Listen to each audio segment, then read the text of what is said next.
weeks, when the dust settles, we will crown a champion in Hoover. I got the beast with the power. Most feared bat in college baseball, Daniel Jackson. Your SEC Triple Crown leader. Texas A&M's been red hot. Gavin Grohovac, Cade Sorrell, these two guys are dynamite. Rearing back and delivering. Texas is one of the best offenses in college baseball. Dylan Fuentes, he's outstanding. Superstar Justin LeBron, gone.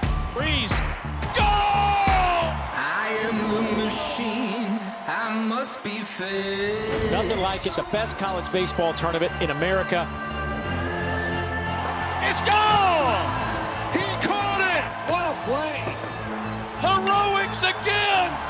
You got the best of the best here in Hoover, Alabama. Let's get it on.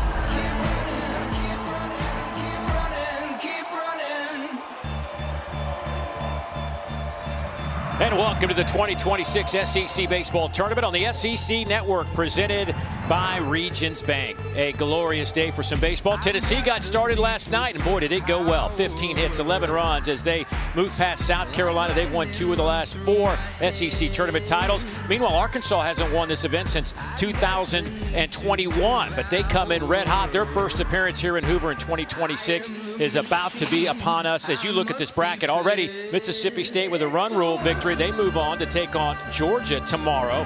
Meanwhile, Florida looked really good, and now they get Alabama in a 4-5 matchup. That'll be tomorrow night. The winner of this gets Texas, and our night game, Auburn and LSU, should be a good one. They will face Texas A&M.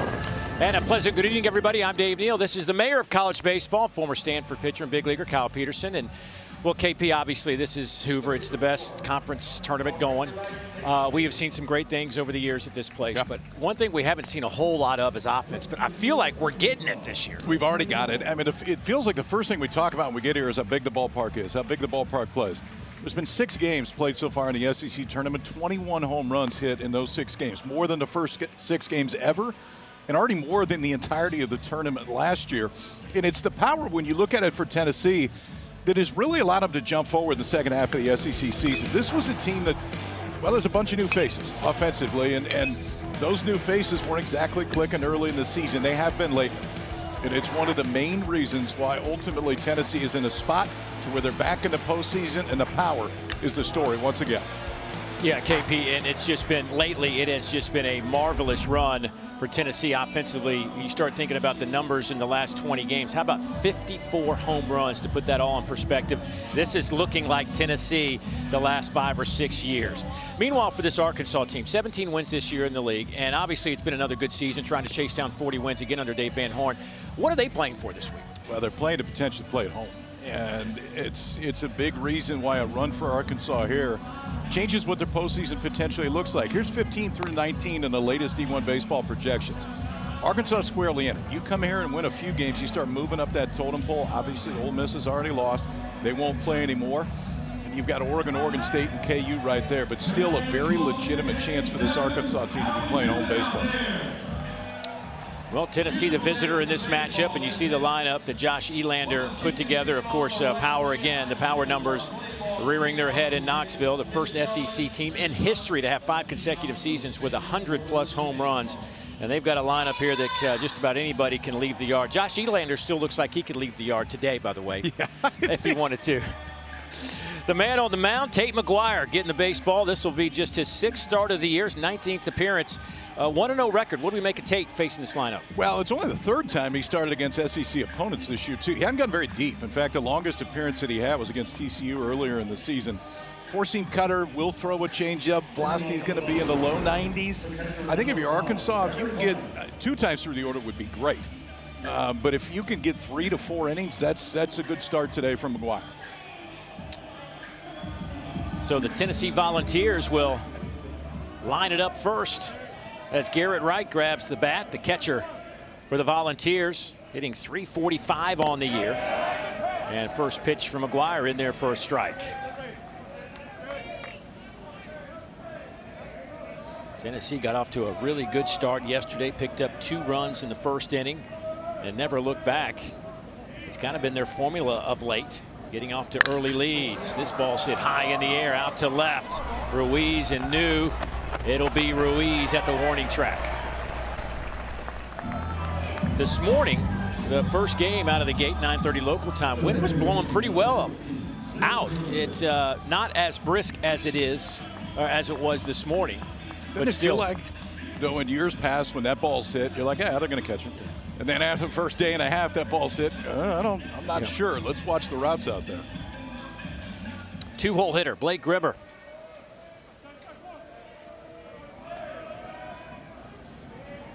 Blake, 288. He's got a dozen home runs on the season, 33 runs batted in. Grimmer 2 for 5 yesterday. Did have a couple of punch outs. I think the other thing about this Tennessee lineup is Josh Elander now kind of feels comfortable. Levi Clark, who will hit fit in this lineup, was hitting toward the back end. He really got off to a slow start, but now the pieces, he's comfortable with where guys are in the lineup. I think it's worked. Maybe this is what he envisioned early, and it just took a while to get here. It took a while to get swagger back to, which we're so used to seeing for this Tennessee offense. It feels like that's back as well. 3-0 with the plate to Grimmer. Henry Ford on deck. There is Josh Elander already working the walkie-talkies. Are they still called walkie-talkies, or I just make that up? I think we can still go with that. Okay. I thought that was maybe a generational thing. Communication. Right there. I think that's probably better. Thanks. He is facing one of his mentors in college baseball, Dave Van Horn. Josh Elander was an assistant at Arkansas. We'll have more on that a little bit later, but boy, an awkward swing there from Grimmer, and just like that, it's 3-2 now. There's DVH. Well, they had a nice run of 20-plus wins in the SEC, but 17, not a bad number to throw up. If that's your off year, yeah, right. life's pretty good in the SEC. That's fouled at the plate.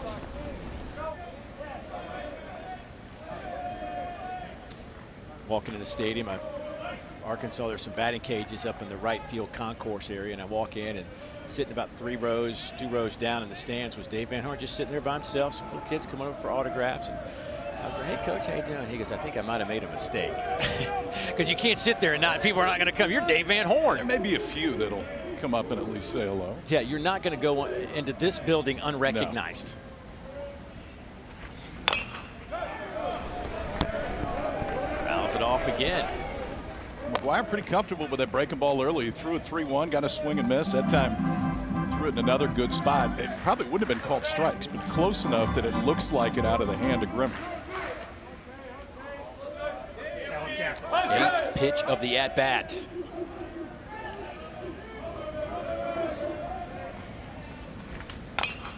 Foul again, straight back. Boy, nice little battle here. Second hitter of the game, McGuire and Grimmer.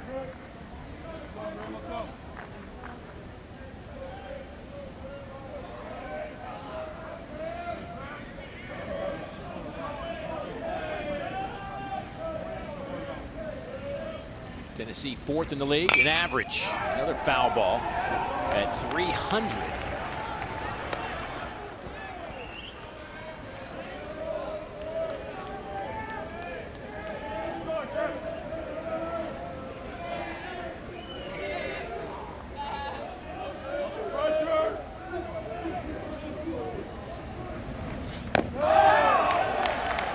How about that at bat? That was pretty solid. Fouled off 4 2-strike pitches to draw the walk. Most wins in SEC play last 10 years. You're looking pretty at loud. Yeah, the top 2 right here, 150 and 146. Yeah, the consistency that they have had since Dave Van Horn has been at Arkansas is pretty crazy, and Josh Elander has taken the prior history and run with it this year. Balls finished 38-19, 15-15 in the league. Here is Henry Ford, 301 average, 19 homers and 55 runs batted in.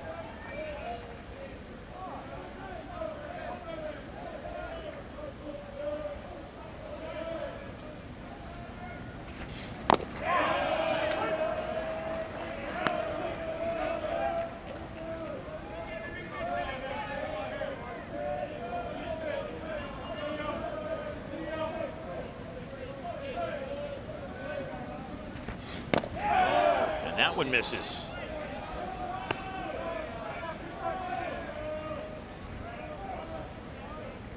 Ford hit his 19th home run of the year. 4 homers in his last 5 games.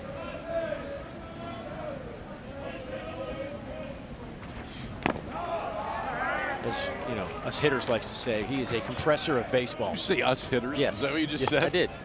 I just wanted to double check here.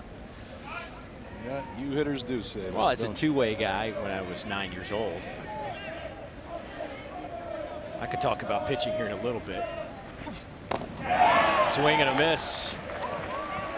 Nice work by McGuire to get the heavy hitting Henry Ford back to the dugout. Yeah, pretty good start at a bat right there. Gets out 0-2, runs a 2-seamer down and under. This looks like a right-on-right changeup. 86 miles an hour. He didn't throw that very often to right-handers, and I'm sure that Ford wasn't thinking he'd see that, especially since he'd been slider heavy up to that point. But good arm speed, good release. First strikeout of the day for Tate McGuire. That one shot out of play to the right side. Off the bat of Grinlinger. And here's one of those guys I think that you knew you had a really good player. How does it play as a youngster in this league? And I think it plays quite well. Look at those numbers for a young man at first go-round through this conference. And they kind of eased him into it a little bit, too.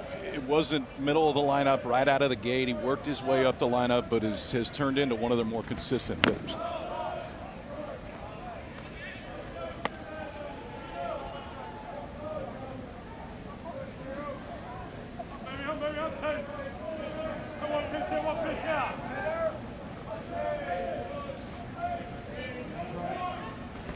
And 29 runs batted in. Grinlinger 1 for 5 yesterday, had an RBI.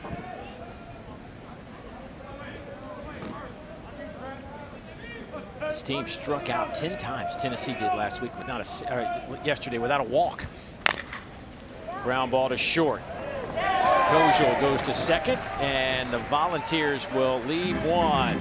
Ryder Helfrich, the Arkansas backstop, is more than just a catcher. He is one of the top prospects in all of college baseball. He'll grab a bat when we come back.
A 10 seed and a 7 seed as Arkansas comes in here, having won their last 4 SEC series, but they haven't won a game here in Hoover since 2023. They've lost 4 in a row, trying to stop that today with this lineup. Ruiz, Kojal, and there's Ryder Helfrich hitting that 3-hole. 15 homers and 48 runs batted in.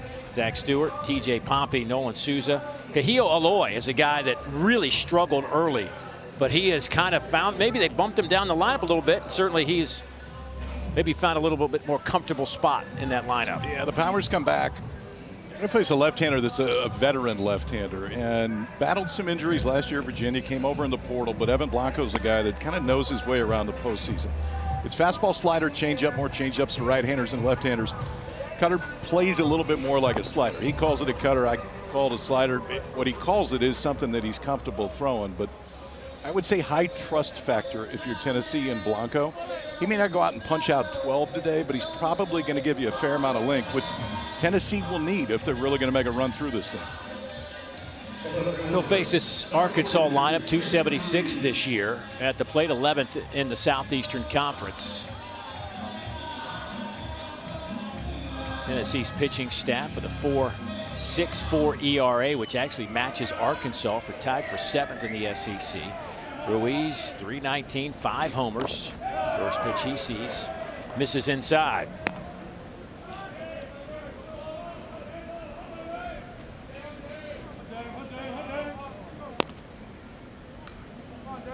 Blanco, who came in from Virginia, has started all 14 weekends for Tennessee. Out of Massachusetts.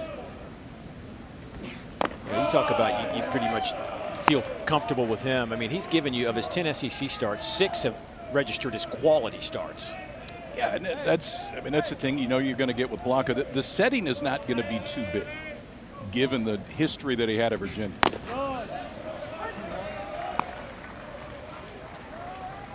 Two and one to Ruiz.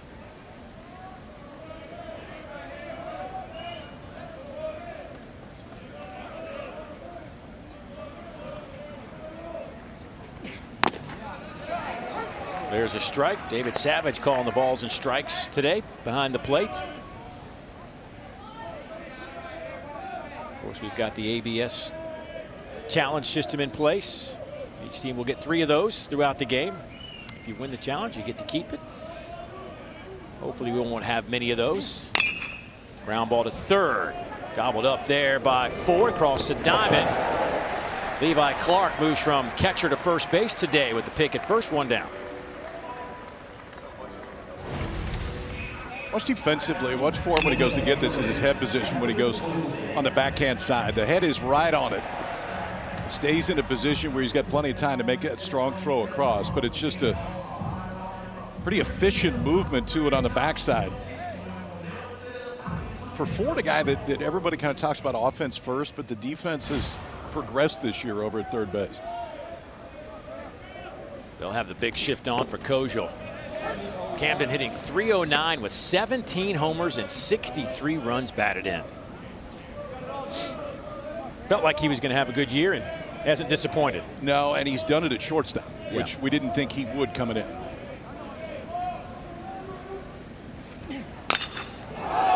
Mashed deep to right center.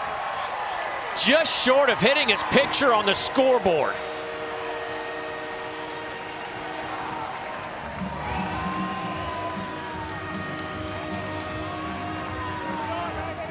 .109 off the bat.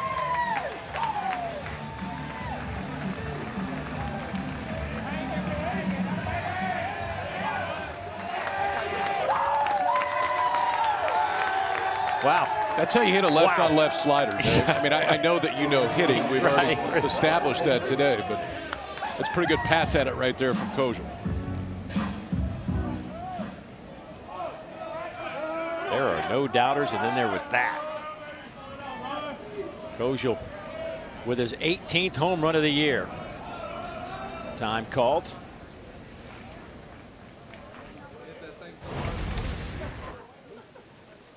This is recognizing spin and just staying balanced all the way too. Kojal knows he's got it right away. It's just how far is it going to fly, and is he going to clip the scoreboard on the way out of the Hoover Met?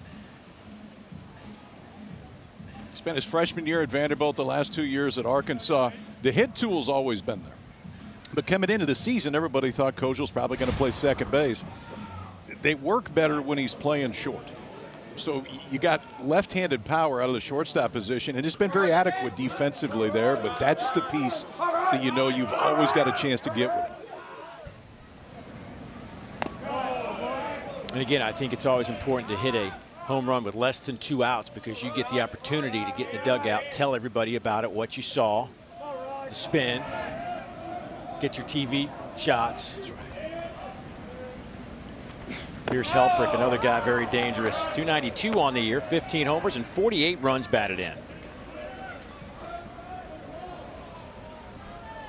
I mean, he came in with a billboard of, I'm the guy, I'm one of the best catchers in this country. There's probably there's a really good group of catchers. The catcher class this year from a draft standpoint is about as good as you're going to see it, but Helfrich is right near the top. Georgia Tech's Von Lackey, I was reading today, he has crept up. He might be the second pick taken. And a 4-pitch walk to Helfrich.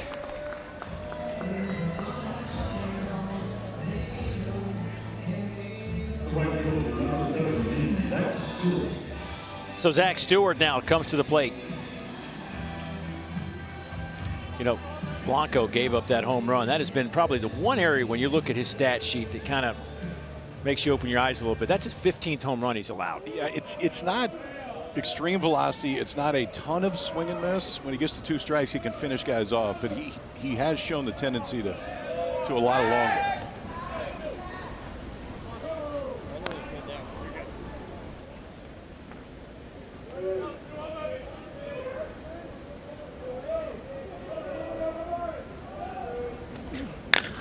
Zach Stewart crushes one to right. He did hit the scoreboard. 2-run shot for Stewart, his 12th of the year.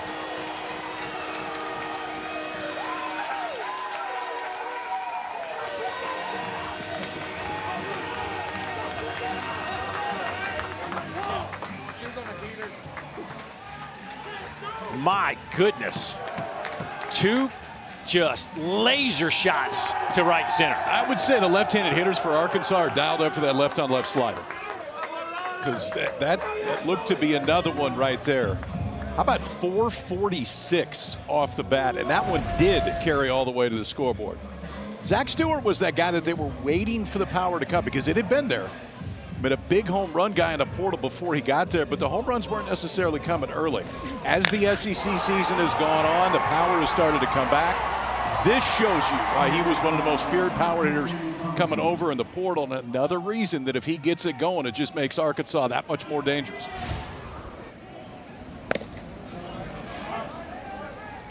Tennessee has now given up the most home runs as a staff in the SEC. They've given up 82, one more than A&M has. Well, we have seen a fourth, what was it? What was that one? 430, 432? 466. I mean, just. You don't see him pepper the scoreboard very often when we come here. You talked about it in the open, like it's just, this is a different year. The ball is, there have been some years where the ball jumps, but it hasn't been like this. We are close to surpassing last year's home run total. No, we already have. That's crazy. Yes. 20 total home runs hit last year in the entire tournament. That's number 23 already this year.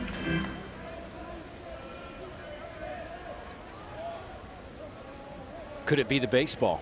Could it be just these guys are that much bigger, stronger? But something's different.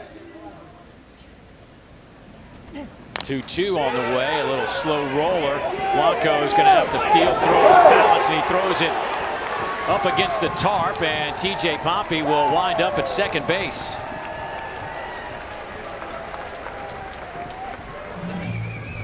Boy, it's just another example of you put it in play and potentially good things that can happen. Swinging bunt right here on what was a really good changeup. It's probably the best one that Blanco's thrown the entire day, but now you're just trying to do something heroic to get you off the field, and even if that throw is on right there, they're not going to get Pompey at first. Goes down the right field line. He recognizes it right away. We'll get the first trip to the mound for Tennessee today. It has been a laser show to start this game for Arkansas. You get Ruiz on a ground out. Kozel smokes one to right center. And a walk to Helfrich and a 2-run blast from Zach Stewart. That just dented or broke a light out there in the scoreboard. Second baseman number 3, Nolan Souza. So we've had 900 feet of home run here in the first inning. Yeah.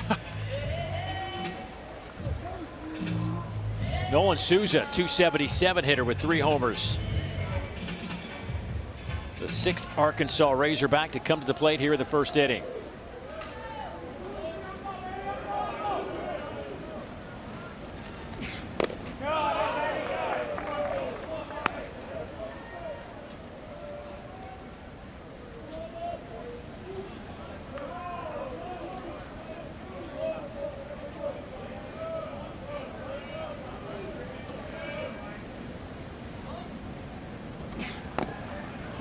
Souza looks at a strike. Souza, a big boy out there at second base, by the way. 6'3", 215 pounds. He can move, too. He's one of their best base stealers, if not their best base stealer.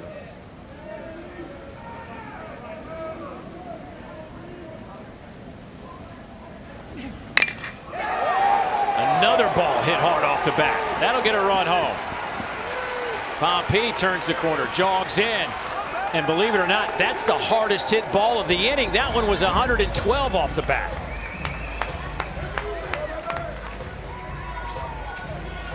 What's interesting so far, too, is the loud contact has all been from left-handed hitters. And for Blanco, it just seems that's another one. It's a slider that's just hanging in the zone. Both home runs left on left. This time another left on left slider that Souza just leans on down the right field line and extends that Arkansas lead.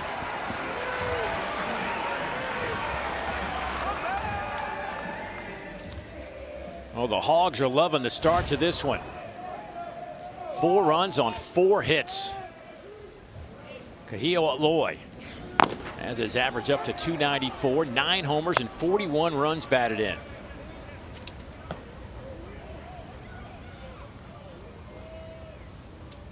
Already some activity, as you might imagine, for this Tennessee staff. Nick Abraham.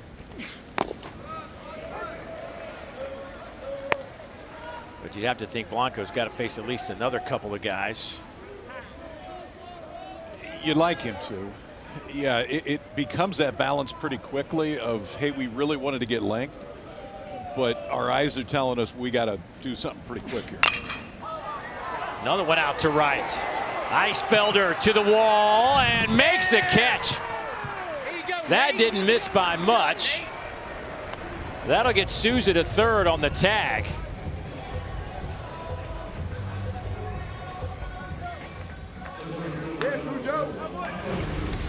I mean, even the outs are loud right now. And this is, it shows you the strength of Aloy.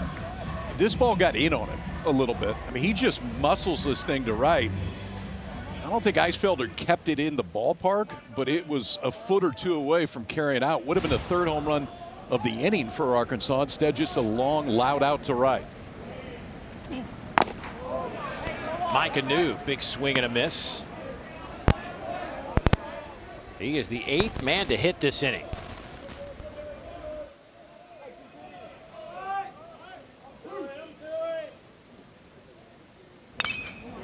Fouls it straight back.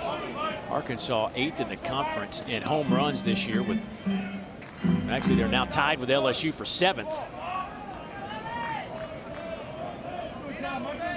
Georgia, of course, leading this conference in the country in home runs with 147. Arkansas up to 90.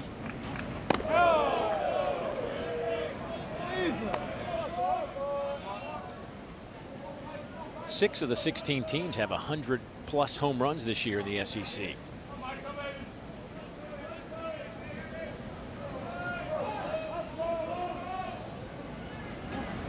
Now back again. You know, in my visit with Coach Van Horn up in the stands earlier today, we just talking a little ball, and he's like, you know, just you know how coaches are. Yeah, we're playing well. I mean, I feel like we're comfortable where we are. We're comfortable in our skin. We've just kind of figured it out. And I'm like, no, you're rolling. You know, They're playing as well as they have all Yeah. year. And what the different thing for Arkansas is, from a rotation standpoint on the weekend, they're still not quite sure what they're going to get after Hunter Dietz, who's been outstanding. But the offense has come alive in the second half, and that's been why they've been so good. swing and a miss there, and that'll get Tennessee off the field. But 4 loud runs here in the first. That offense showed up right away. How about 2 combined home runs in the first that travel just shy of 900 feet? Kojal hits his 18th. Zach Stewart hits his 12th. It's a 4-run first for the Hogs and a quick early lead.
2026 SEC Baseball Tournament on the SEC Network is presented by Regions Bank, official bank of the SEC. Mississippi State put up 8 runs in the 6th inning to take down Missouri 12-2. And then, as you just said to me, he's back. Brendan Lawson, 3 for 3, a home run and a double as Florida beats Vandy 8-3. Lawson been fighting kind of an injury, just nagging stuff. I think all that has been flushed, and he is turning into the player that we all anticipated we were going to see. Got off to a great start this year. And then just kind of a month and a half lag, and now he's looking like one of the better hitters in the country, which he is. Tennessee's going to have to turn their offense up a notch. They trail 4-0 here in the top of the 2nd. Here's Levi Clark. Big swing and a miss. And Levi will head back to the dugout for out number 1. Second strikeout for McGuire. Yeah, you got to be encouraged if you're Arkansas. The start that McGuire has had out there, the slider has been very good so far, and this is what he gets Clark swinging on here. 1 strikeout in the first of Henry Ford. Now the punch out for Clark to start the 2nd. 4 first pitch strikes for Tate on the mound, and now he gets a look at Manny Marin. Tennessee shortstop has shown us some pop in the bat. Yeah. 9 home runs this year, 43 runs batted in.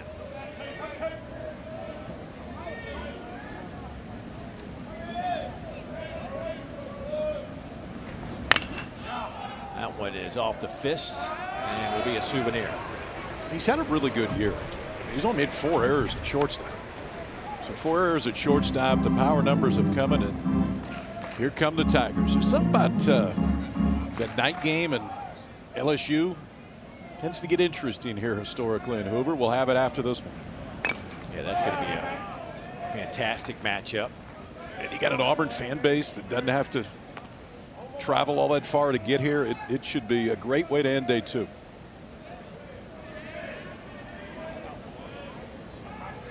Oh, 0-2 on Manny Marin.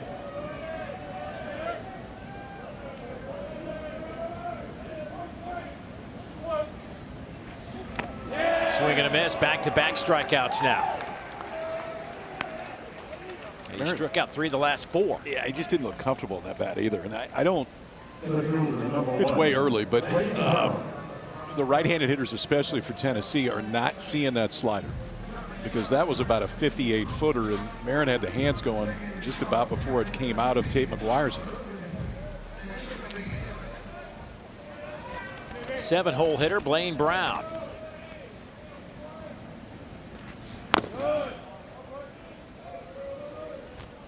Oh for 4 yesterday with a couple of strikeouts.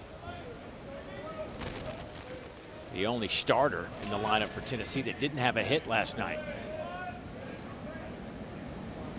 The 1-0 changeup right there. Yeah, from Blaine Brown, I mean, this was the one that was one of the most sought-after guys in the transfer portal that just hasn't really hit so far this year.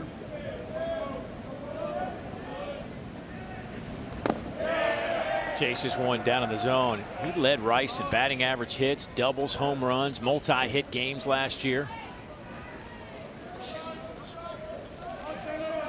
Came in as a 2-way player. Ground ball to the right side. They had the shift on and played perfectly, and that'll get Arkansas off the field. An easy 1-2-3 inning with a couple of strikeouts for Tate McGuire.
college baseball. Of course, Tony Vitalo now with the Giants, but Wes Johnson, Josh Elander were all on the staff in 2017 in Fayetteville, and this is what it looks like now. Wes Johnson, of course, just won Georgia's first SEC championship in the regular season since 2008. Tony Vitalo still trying to figure things out at the big league level, and Josh Elander running the show and talking to Dave Van Horn about how did he end up with Josh Elander. Obviously, there was a connection. Tony Vitalo coached Josh at TCU. But he first met Josh in 2011 as the coach of USA Baseball. Went as an assistant coach. He said it was great. I was throwing BP, working with all the guys. He's like, first time I'd been an assistant coach in a while, and it was just fun. Mike Zunino, who was the All-American catcher at Florida, was supposed to be their main catcher. But Mike Zunino was in Omaha with Florida and then didn't want to go to USA Baseball, which opened up a spot for Elander to go. Of course, Josh was a fantastic, unreal player at TCU, and he said that's where I first got to know him, loved him, and the guy was just, he goes, there are guys that grab your attention during BP. Josh was one of those guys.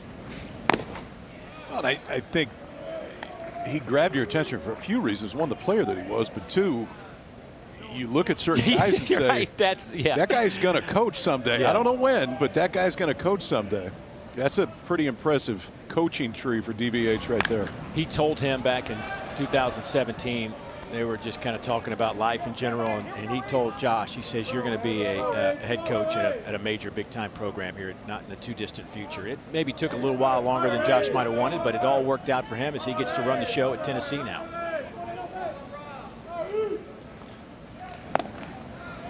Called strike 3, and Reese Robinette goes down for out number 1. Good bounce back right there. Tough first inning for Evan Blanco, but now sticks a fastball glove side in the outside part to freeze Robinette. But the lineup flips back to the top now as Damian Ruiz gets his second opportunity to see Blanco. Grounded out his first time. Nice play by Henry Ford at third base to throw him out.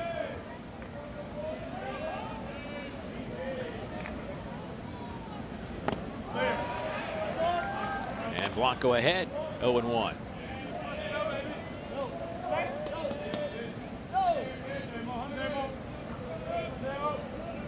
Already 35 pitches for Blanco.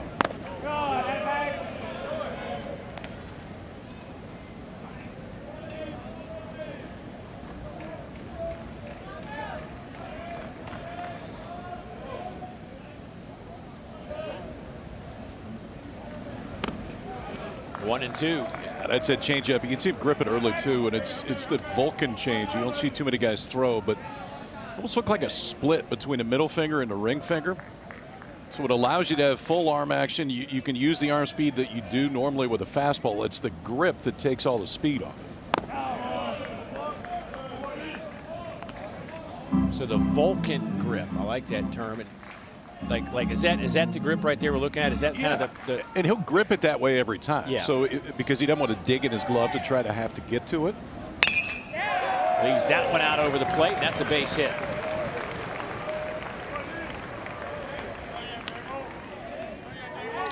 And here comes Camden Kojal.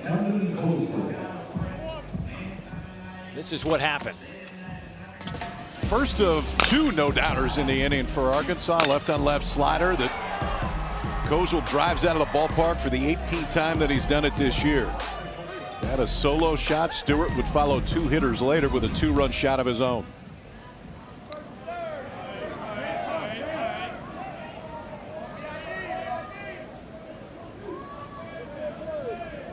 The junior transfer from your neck of the woods in Omaha, Nebraska.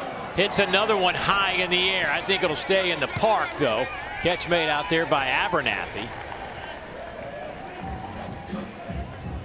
And that'll be out number 2.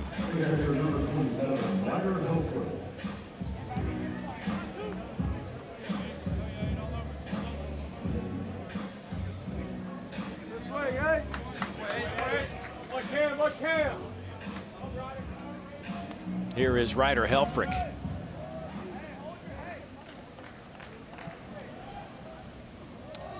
He probably has a good feel for the strike zone. Yeah, when he's got a bat and when he doesn't have a bat. Yeah. What do you think makes him such a sought-after prospect?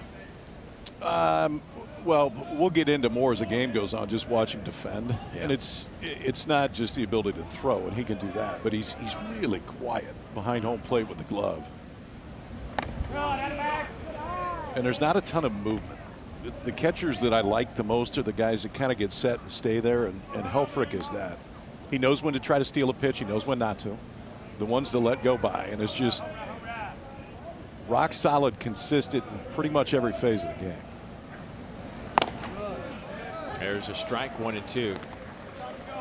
I mean, he has caught pretty much every game the last 2 years and has a total of 9 errors in 2 years behind the plate.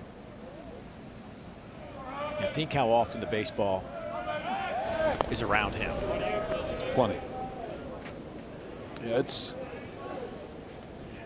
that ideal situation if you're Arkansas, because you want one of your most trusted guys, ideally behind home plate, that can run the game, can run the pitching staff, and Helfrich has proven to be that. That's why the pro side loves him so much too. Sharply hit. Oh, gloved by Ford across the diamond and picked by Clark. Blanco points to Ford and said, "Thank you very much." Well, that's 2 beauties in 2 innings defensively for Henry Ford, because this is extra bases and it would have added to the Arkansas lead. Full extension, go backhand, pop up, stick that foot in the dirt and a strong throw across. Important defensive play right there by Henry Ford, but the Vols need to get the offense going next. When we come back, Dave Van Horn, the head hog, will join us. 4-0 early.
Six SEC baseball tournament presented by Regions Bank. Dave Neal, Kyle Peterson are joining us down that Arkansas dugout. Their longtime coach Dave Van Horn. And coach, first time out here in 2026. Looks like your offense feeling quite comfortable. Is this ballpark feeling like it's playing kind of smaller today? It's definitely playing smaller. Ball's traveling. We've been in town for a while. We came straight here from Lexington after our last series, and took batting practice Monday at a high school, and the ball was absolutely flying. It was just a little different. Tate McGuire, early, just third start against SEC teams this year, but the first 2 innings have been great. What have you seen so far? He's commanding both sides of the plate, and he's throwing his off-speed for a strike, obviously, and then he's popped a few good fastballs, and just like that, cutter, getting ahead in the count, and he's been going to work. He's got some experience. He's a veteran. Hey, Coach, last thing about your team right now, the way you're playing as you're coming into this tournament. What makes you feel good about this group? Well, just kind of what you saw in the first inning, man. These guys are into it. They're excited to be together and playing together. And, had a little slump in the middle of the season. We've kicked it in the second half, and it's been exciting to be around them. All right, well, we'll let you get your first challenge of the tournament. Go watch it. Okay. Thanks, Dave. Thanks, Dave. It is a ball. It is overturned. The count is 1-1.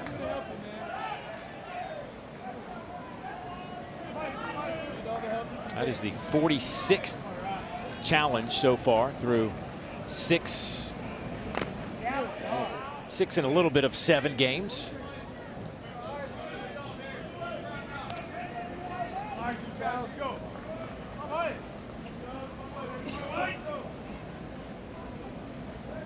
I know the Southeastern Conference spent a lot of time just trying to get the formatting of this together to make sure it was efficient.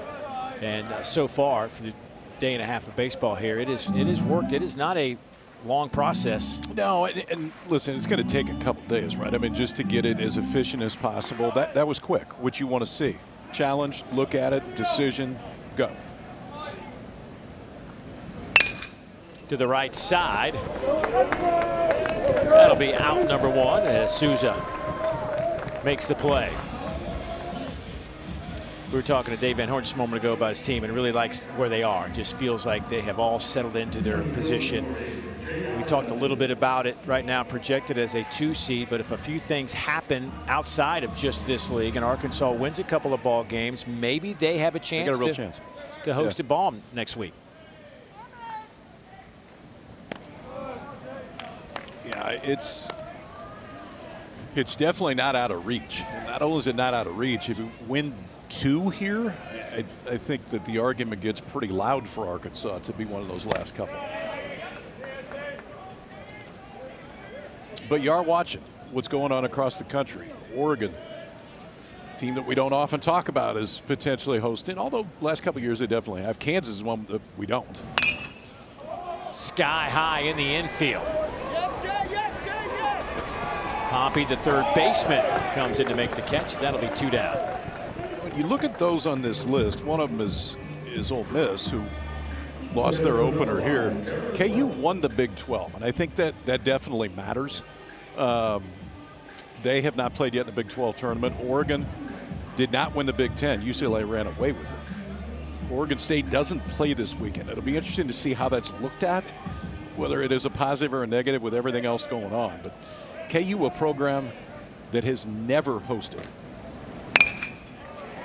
Garrett Wright slaps one out to left for Tennessee's first hit here with 2 down in the third.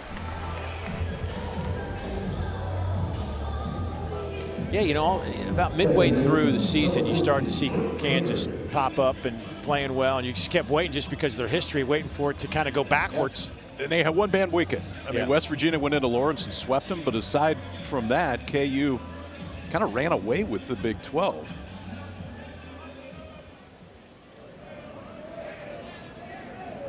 That'd be neat to have a regional in Lawrence. Those folks, I think, would show up and we've seen it in the past, right? I mean, when teams that either haven't hosted or haven't hosted in a long time, and the shot in the arm that it gives the entire program moving forward, obviously this year, but from a fan base standpoint, you create true fans. I mean, hey, we saw it at Tennessee when Tony got there. Right. They hadn't hosted in forever.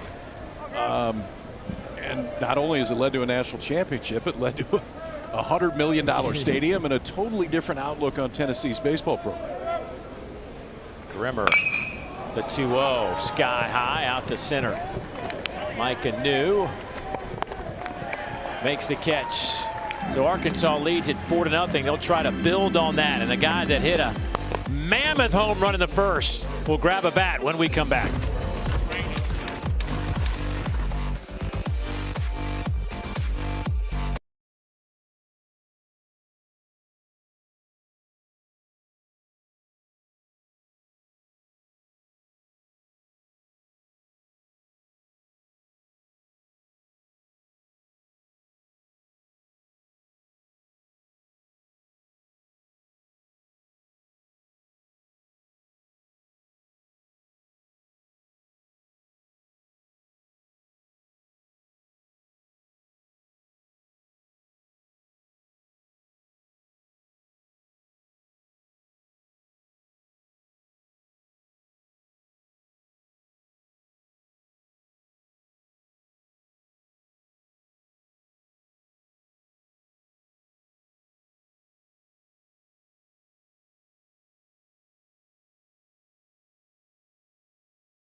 The real fun just getting started. Run straight for the breakaway. The celebration is on. Oh, to hoist that trophy. The SEC has done that quite a bit over the last 8 years. Can they do it again? You look at the top 8 national seeds. According to D1Baseball.com right now, UCLA hanging on to that #1 spot. Georgia Tech nipping at their heels. Georgia right behind them. And then you've got 4 SEC teams rounding out that list, 5, 6, 7, and 8. I feel like you got 7 set. Now, it may not be the exact 1 through 7, but I think those first 7 are set. Then it's the battle for the 8th and final. Wow. Zach Stewart just touches another one. Bounces out of the stadium. Oh my goodness. That one left his bat at 116 miles an hour.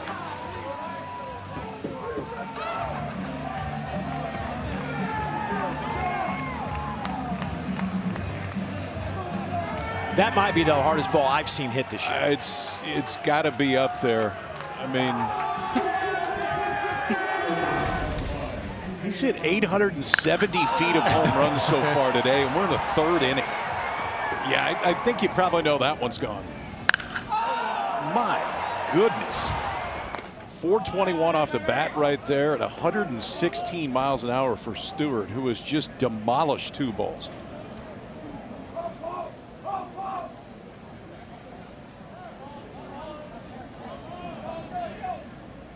That is the 3rd home run allowed by Blanco now. That is 17 on the season in his 82 innings of work.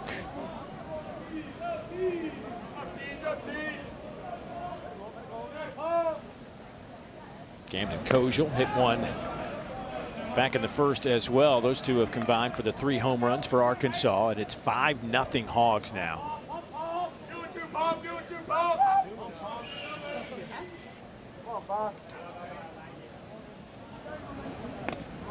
And that one misses. 2-2 the count to TJ Poppy.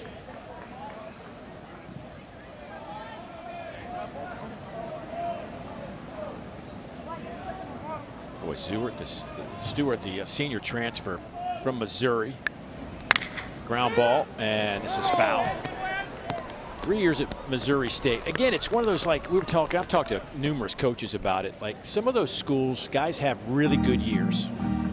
And even though you could see all the potential, but to the mid-major transfer portal guy, you're not 100% sure what that's going to look like. It takes some guys don't get there. Some guys it takes a while to understand. Zach Stewart's hit tool could work anywhere. Yeah, but I would tell you that, the first half of the season, and especially going into the first few weeks of the SEC, it didn't look like that. But if you're Arkansas, right now you don't care. If it continues to look like that, that is a game-changing bet. Safe at first. Poppy can really run.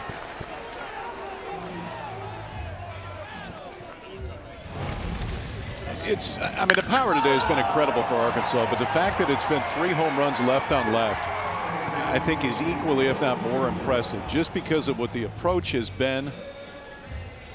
I mean, he's now hit the scoreboard and dented the overhang in right field in 2 swings.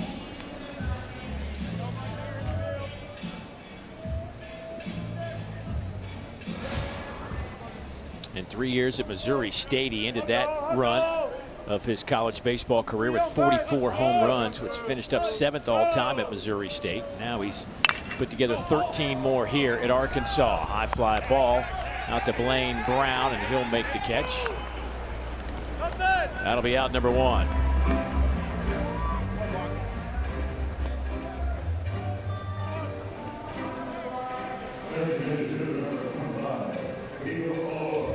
Here is Kahio Aloy now.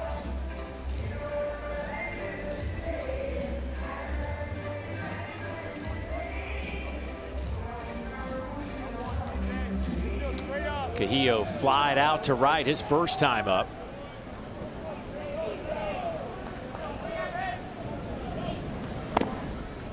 Whoa.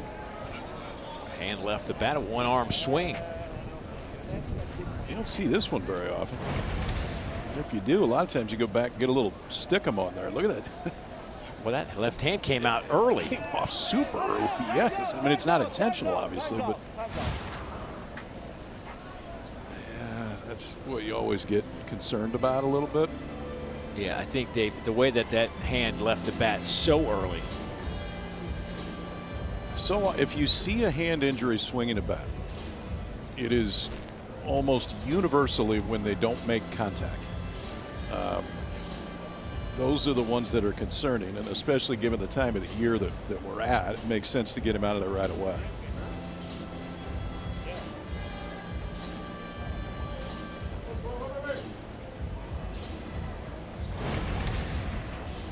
It's just it's such a it's that bottom hand, and this is when you know that something's bothering them, is the one that's right on the knob. And if there's going to be usually injuries to a swing, it's going to be the hand that's on the knob, as that knob comes through, and he let go of that bat really early. It looks like Carter Rudenbar is going to step in to this 0-1 count.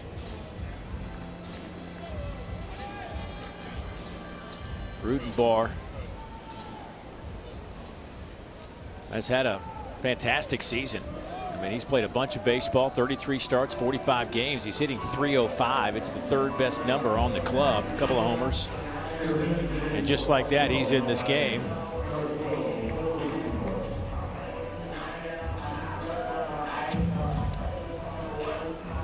This kid's had a good freshman year. In fact, there was a period of time they had pushed him up to the leadoff spot for a little bit.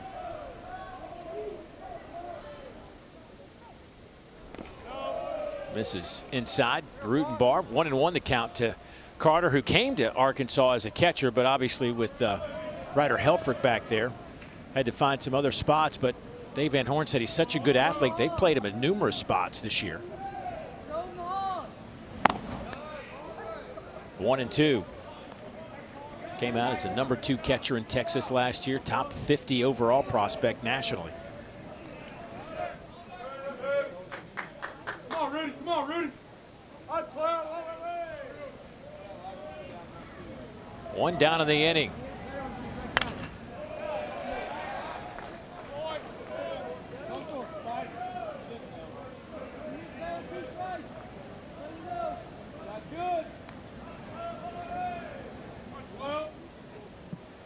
Good crowd on hand for this first of 2 in our night session. And of course, you can expect it to get a substantially larger with the combination of LSU and Auburn later tonight. Throw down to second. Oh, what a throw from Garrett Wright.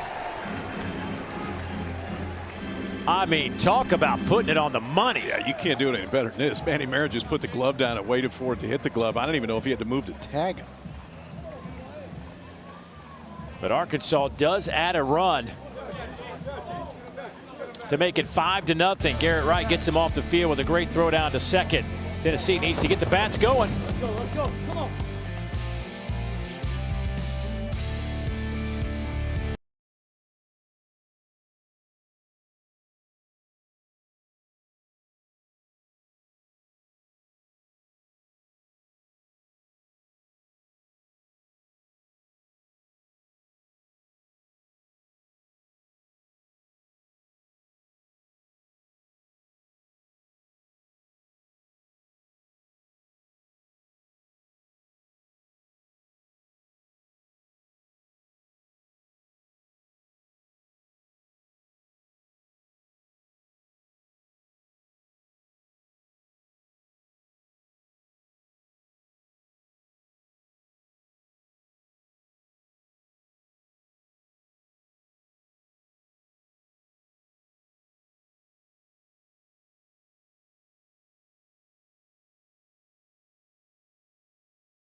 home runs by the Hogs. The first from Camden Kojal, and then Zach Stewart has put on a show for the folks here at Hoover.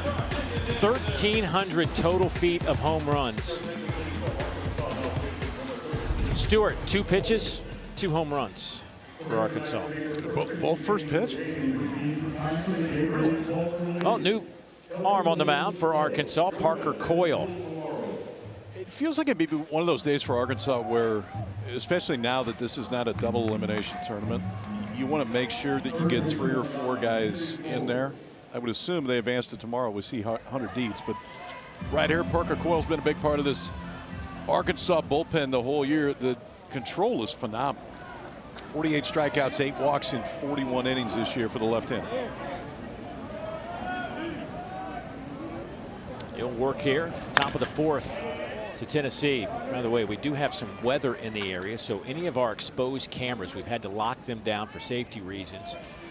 They are operational, but we just have a couple that'll be moving around. Hopefully this cell that is in the neighborhood will get out of here quickly. A little drizzle here the last 10 minutes.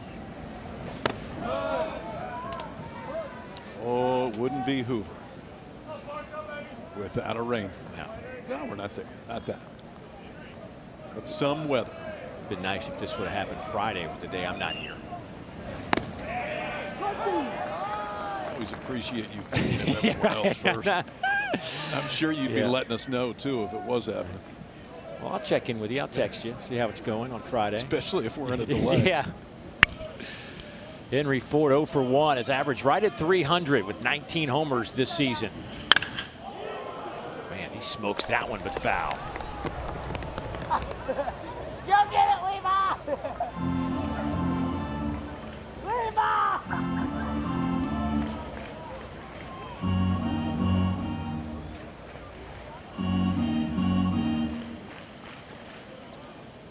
Could be a muddy night on the hill.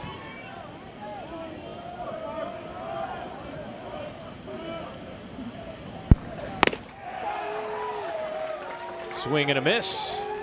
And Parker Coyle gets the strikeout. Pretty straightforward right there.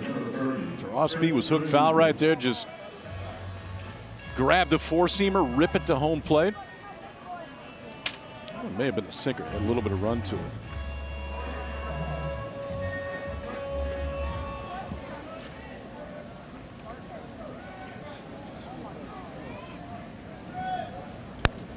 Trent Grenlinger. That one scoots past the third baseman. TJ Pompey out into left field. Yeah, that one kind of ate up Pompey. It's the tweener where he starts to try to give ground right away, play the ball off the side so he's got a little bit more time to read the hop, and instead it's probably one you want to wear. Jump in front of it. Even if you don't glove it cleanly, you got a chance in this case to throw out Grenlinger over at first base, but clean into left, but an error on the third baseman, Pompey.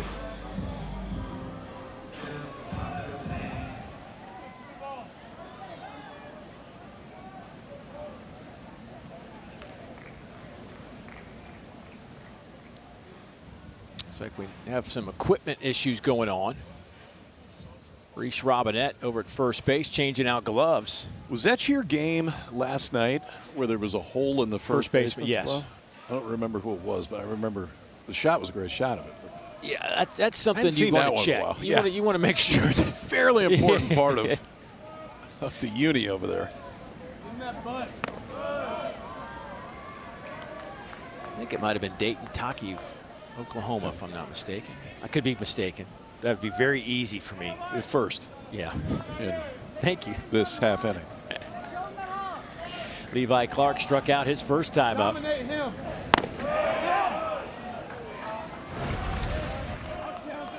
Oh, Mason Braun. Yeah, look at that. I mean, that is a dangerous thing to have happen for the first baseman. When the intent of the glove is to actually stop the ball from going through it. And I wonder how it makes me wonder, like,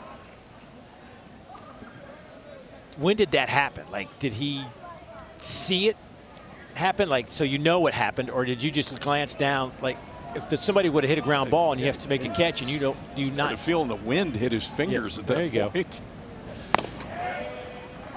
Go. Clark looks at a strike, 3-1. Here's a guy I think as we get rolling toward the NCAA tournament that could be a real difference maker for Tennessee, Levi Clark. He can impact a baseball as much as anybody just from a raw power standpoint in this Tennessee lineup. Sluggish start, but has found it again. And boy, there you go, right on cue, smokes it out to center field, base hit. And Tennessee will have 2 on. That one is bobbled out there in center by Micah New, and everybody gets to move up 90 feet.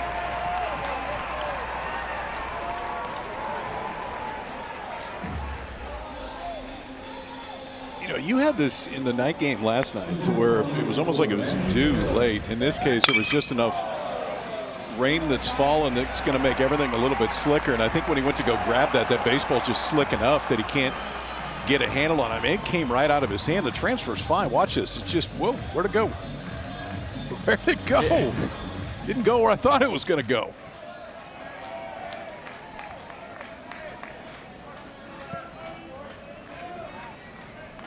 Manny Marin to the plate. He's 0 for 1. And he struck out his first time. That was against Tate McGuire. His first look at Parker Coyle.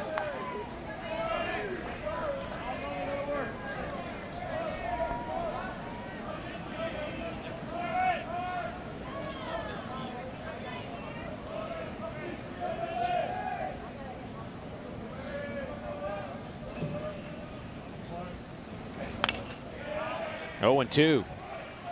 Dave Van Horn was talking about this game and how he's just going to try to piece it together.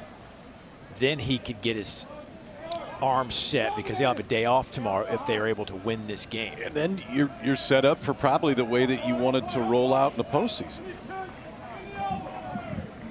But as he said, you know, we're just going to try to piece it together. We'll see how it goes. Well, so far, so good. You see guys take different approaches here, and sometimes it's based on what you have next, but potentially what you're playing for. I mean, Florida started Aiden King today in one of those that, you know, they're fighting for a potential top 8. Obviously, they get the win and move on. Ground ball, foul. Still 0-2 on Marin. But I would assume Arkansas wins this game. We see Dietz in their next game. Yes, he pretty much confirmed that. He said he's been on short rest the last 2 weeks, Dietz has, and wasn't going to do it 3 weeks in a row with the postseason coming up.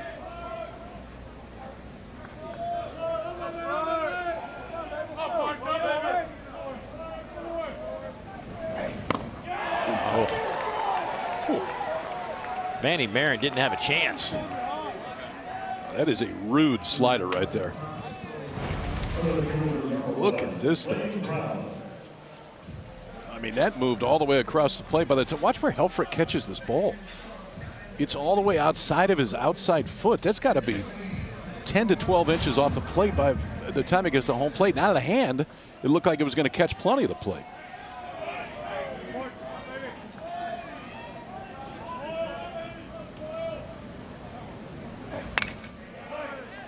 One of the reasons Tennessee has been on an uptick offensively is their production with 2 outs. 319 in the last 2 months. 2 outs and a runner in scoring position, and that's a good time to get a base knock. Chases that one down, 0-2.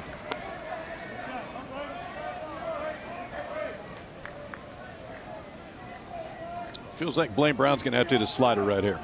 That's the one that Coyle has leaned on since he's got into the jam right here.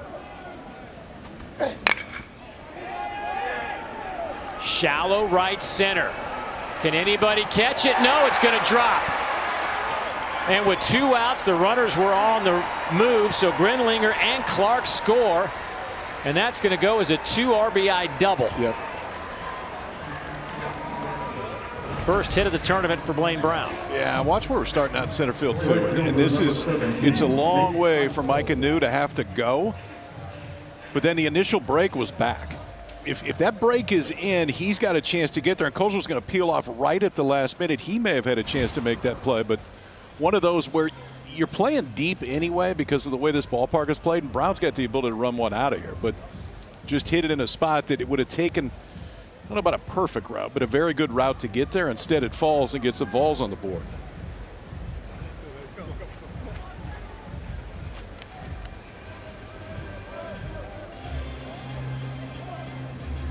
Now it's Nate Eisfelder.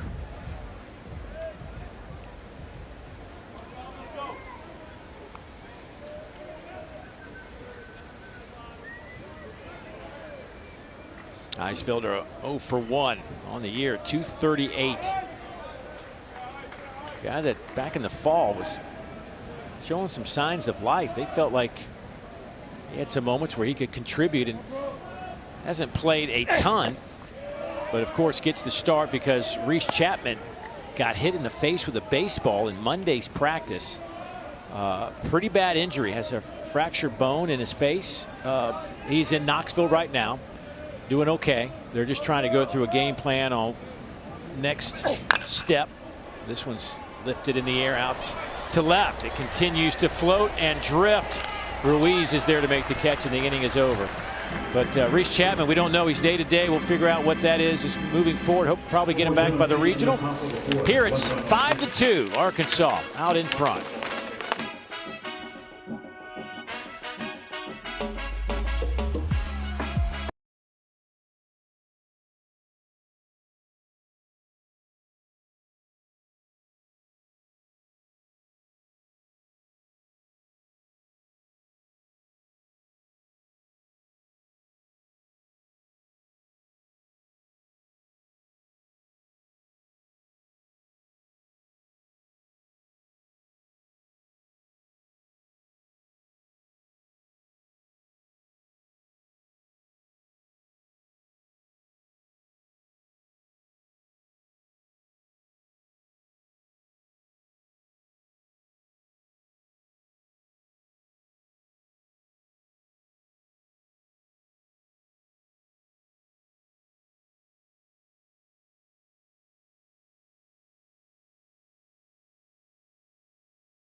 Last inning, defense kind of let Arkansas down. Some miscues allowed 2 runs to come in to score.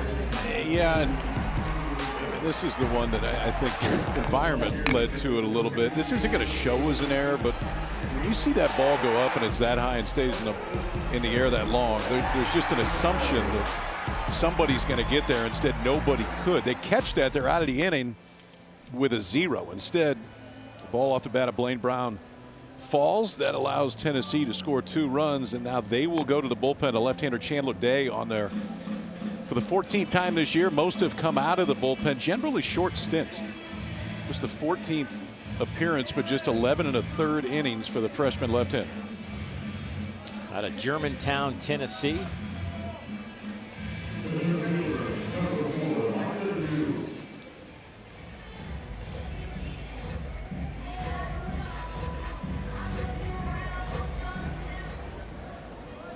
A little bit of a run of late. Matter of fact, he had maybe his best appearance of his young career was in a game versus Ole Miss back at toward the end of April. Struck out the side on 13 pitches.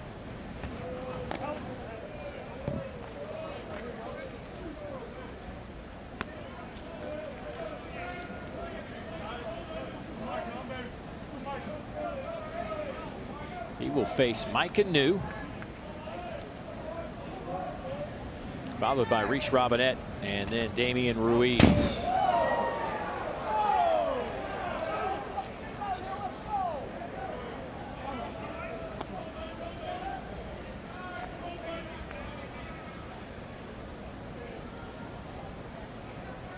Three home runs in the game for Arkansas, 2 by Zach Stewart.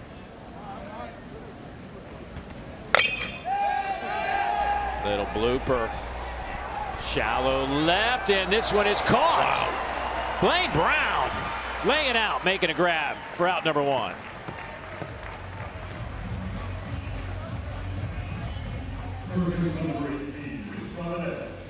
This is going to get in on the hands of Micah New, and he's just kind of fighting to try to get barreled to it. That's hitting your spot, too. Fastball on the inside part of the plate. Watch Blaine Brown enter the picture. Decent break, but this is taking it right off the grass for an important first out right there after Tennessee put 2 on the board in the 4th.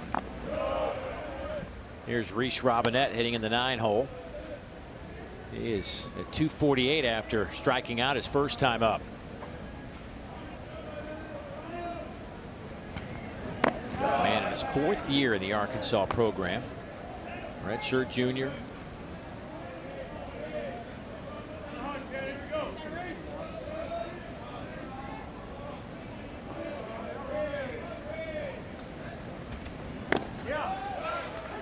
Big home run at the College World Series last year in their opening game against LSU, and really a game I think that as that World Series got underway, the thought process was the winner of that game would probably jump to the forefront of potential national champs, and LSU picked up that victory and pushed Arkansas into that losers bracket.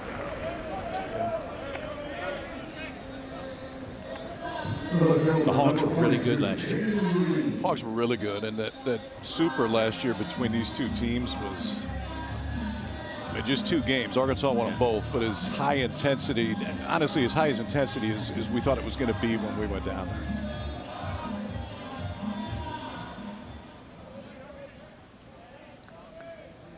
Here's Ruiz, 1 for 2.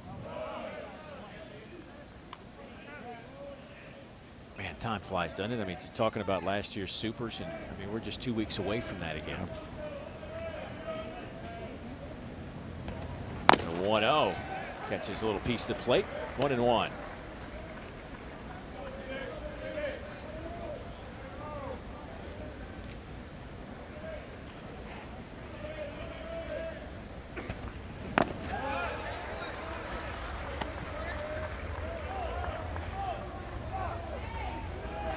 Day came out of high school ranked as the #1 left-handed pitcher in the state of Tennessee.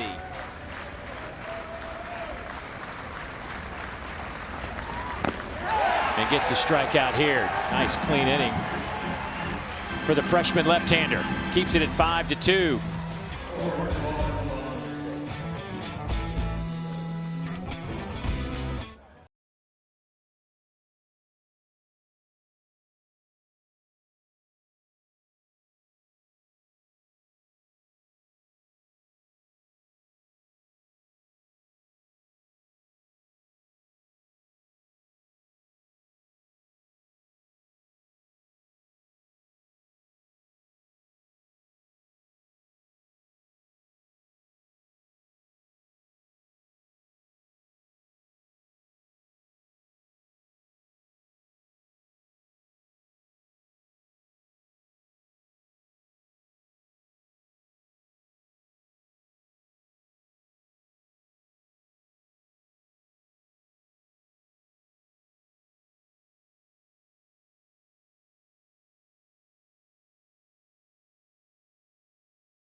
Back at Hoover Metropolitan Stadium, Alabama makes her way into the top 4 seeds at this tournament, along with Texas A&M, Texas, and your SEC regular season champs, the Georgia Bulldogs, who really showed me some moxie to finish up the season, having already won the championship. They take 2 of 3 on the road from the Auburn Tigers to finish up the regular season.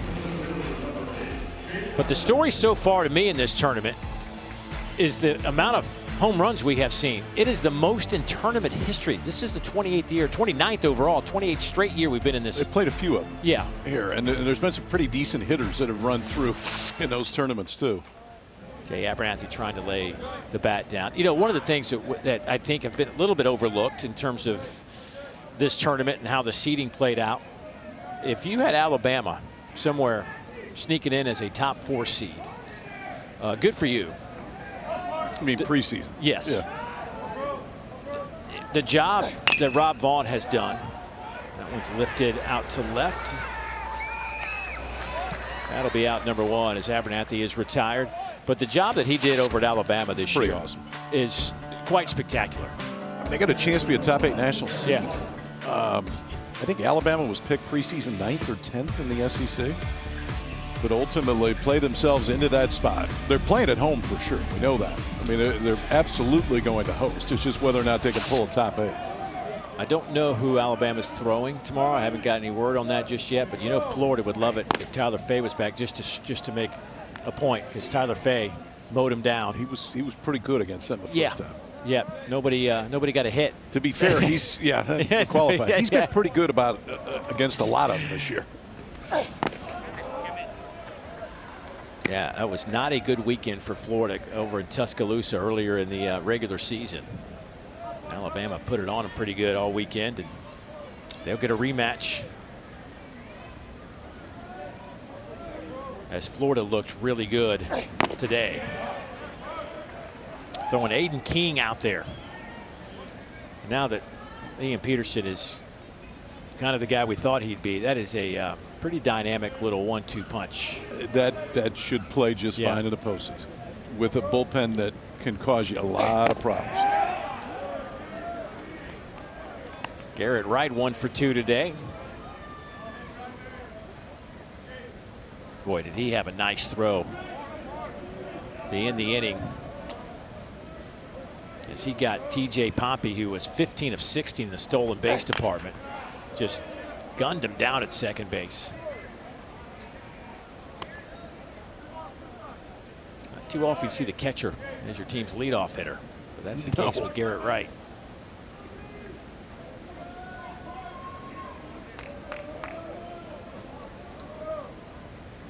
Nine homers on the year. This will just be a single out to left, fielded by Ruiz, and a 1-out base hit for Tennessee.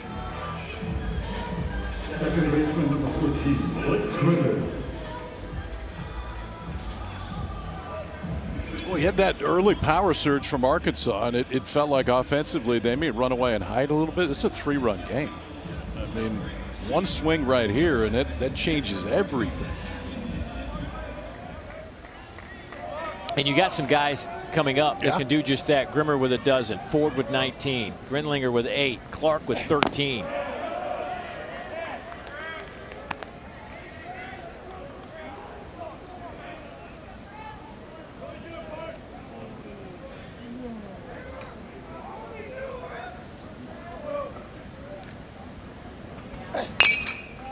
Fouled out of play. Again, this Tennessee team with 111 home runs this year. And it's a remarkable stat. It's just something that just kind of sneaks up on you. But 5 straight years of 100+ home runs for Tennessee. And no other team in the history of this league has ever done that. Yeah, so back to that previous comment of going to hit more home runs here than we ever had. There's been some pretty good offenses that have never done that within this league, and that's just, it's been a calling card for Tennessee offensively. Coyle gets Grimmer to foul that one off his foot.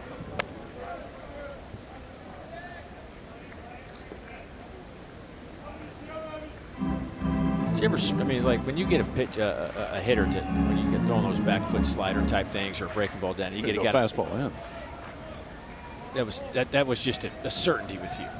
Oh yeah, I mean it maybe a little bit different now if it's hitting the pad, because the immediate pain isn't quite what it used to be. And that was part of it. And now you got the pitch. They can't stand around and dilly dally. They got to get back in there. Right.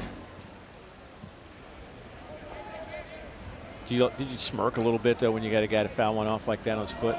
Well, especially if you got him twice. That's when there was some smirking. Grimmer hanging in there, forcing Coyle to make some good pitches. 2-2 the count. Coyle, the second Arkansas pitcher. Great job by Tate McGuire, by the way, who got the start today. Went 3 clean innings.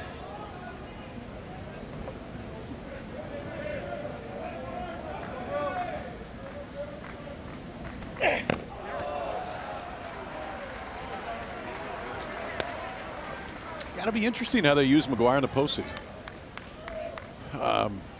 This was his best, the longest that he had gone in an SEC start this year. It tied his longest outing, but he was clean,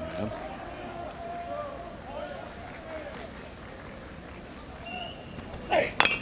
Ground ball, and that is just foul.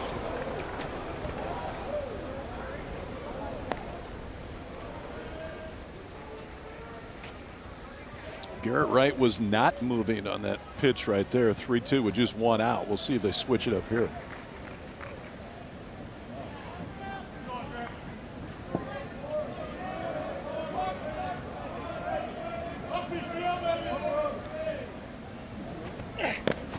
Got him. 87 miles an hour. Gets Grimmer out number 2. They were just staying with the cutter that was away right there. Coyle just leaned on it. Grimmer had fought some pretty good ones off. This was probably off the plate, but good enough, or at least looks good enough when it comes out of his hands to offer at. That movement took it all the way off the barrel. So now Henry Ford. We've got to be really careful with him if you're Arkansas. Average has dipped just a tick under 300, down to 299. 55 runs batted in for Ford.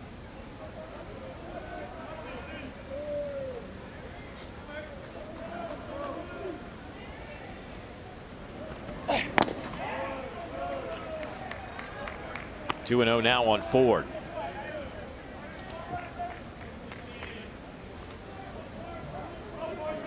.6'5", 225. The Virginia transfer. That's down and in. He was a playground legend too in Charlottesville. I mean, like the kid that played Little League that hit more home runs than anybody else had a big time freshman year when he was at Virginia too. But with all the coaching movements in the offseason, went into the portal and was fit perfectly in the middle of this Tennessee lineup. He looked at a strike there, and well, he led Virginia in hits, home runs, multi-hit games last year. Finished second in batting average. Hit .331 as a freshman back in 2024 with 17 home runs and 69 runs batted in as a freshman.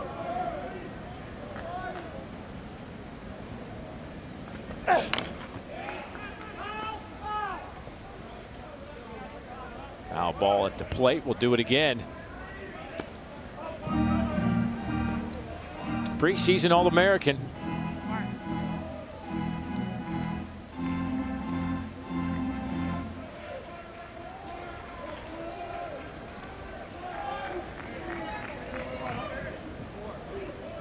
He's made 2 dynamite plays as well at third base today for Tennessee.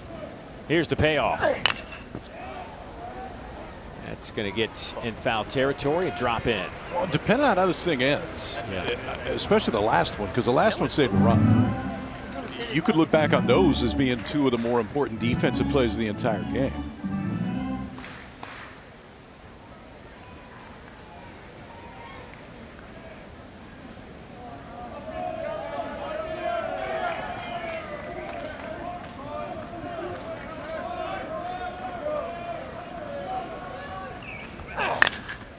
Foul ball. Tennessee this year defensively leading the conference in a .984 clip, which would be a school record for them defensively if they can maintain that number.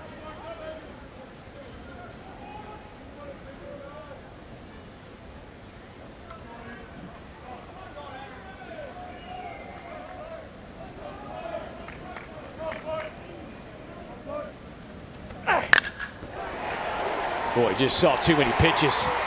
Hammers that one down the line.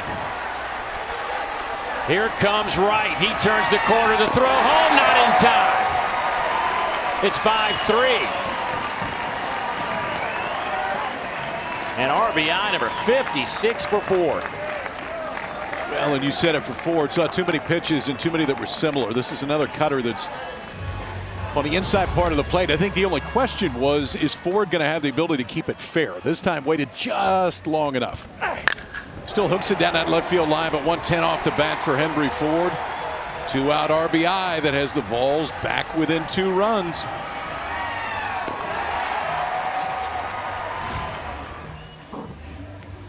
And that'll do it for Parker Coyle after 45 pitches. Goes an inning and 2/3, 4 hits, and 1 earned run. We'll update the change when we come back.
Epicenter of college baseball, teams holding their breath for a chance to dogpile in America's heartland.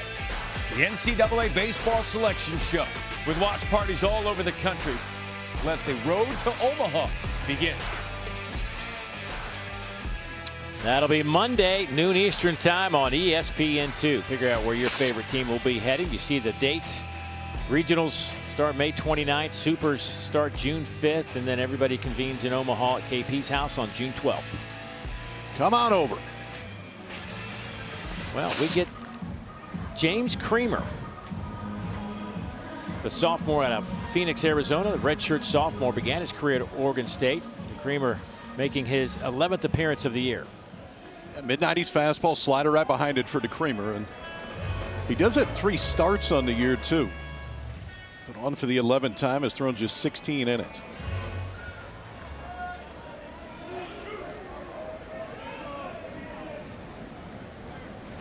He was actually a pretty big part of that Oregon State staff last year that got to Omaha.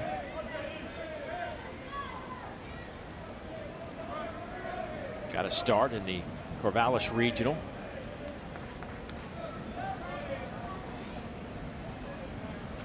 Five shutout innings against USC. Ground ball out to second, and that'll get Arkansas off the field. But Tennessee does pick up a run. They've cut this Arkansas lead to 2. Kojal, Helfrich, and Stewart. Those guys have put on a light show so far. Can they continue it? Zach Stewart's seen 2 pitches, and they have both left the yard. Can he go 3 for 3?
one swing in his second at-bat of the game, and it was KP, you called it right away that this did not look good. Look how quickly that left hand came off the bat, and that was it for him. He went back in the tunnel, met with the training staff, and he just came back out. There is no ice or any tape on there, but the way we've been watching him, the way he's kind of keeping that left hand, and now, you know, folks are looking at it. The fear on that one, and this is not saying what it is, because I have no idea, but the fear on that with that type of move is the hammy, yeah, especially with the bottom hand.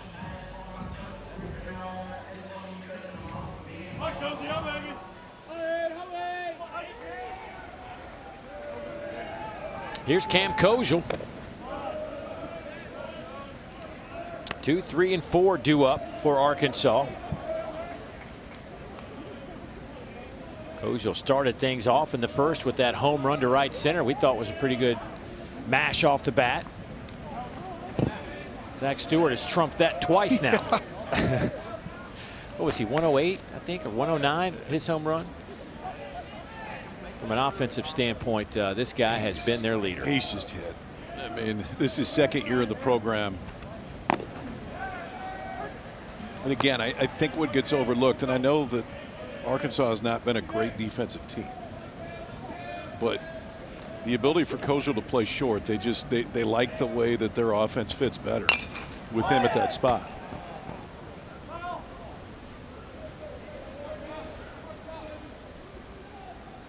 He's held his own. I mean, the range is not what you're going to see from other shortstops. He only made 6 errors at short this year. That's a very respectable number.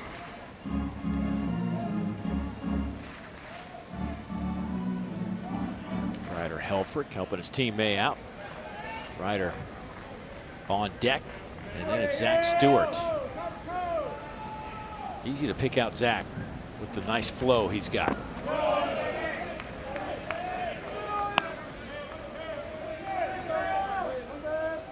Are you saying if only? Was that what you're Once upon a time. Right. Yeah. Koziel, good take. Lays off that one down in the zone and draws the walk. Chandler Day, the true freshman. And gets to face the top draft prospect in the Southeastern Conference and the number 6 overall prospect in the 2026 MLB draft, according to our own Kylie McDaniel.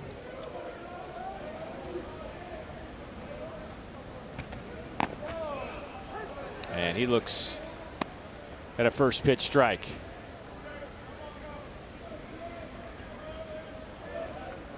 Helfrich today has walked and grounded out.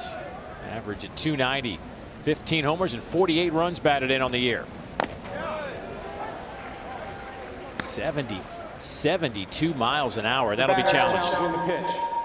Yeah, that was that big looping breaking ball that you're on the mound. You're just hoping catches the very outside part of the plate, and it just didn't quite get there. Ryder Helfrich turned around to David Savage almost to apologize. Sorry, I had to do it. Didn't miss by much, but did just miss. I'm surprised he didn't. It was a tenth of an inch off, by the way. I thought he might have challenged the first one. I think he let that first one go. It looked a little up in the zone, but didn't let that second one sneak by him. Yeah, as a catcher, you got to be a little careful back there, right? Yeah, that's when you run out the next half inning behind home plate and just. Yeah. Hey man, sorry. Get a little fist bump. Yeah. Sorry, just had to do it. 2-1 now to Helfrich.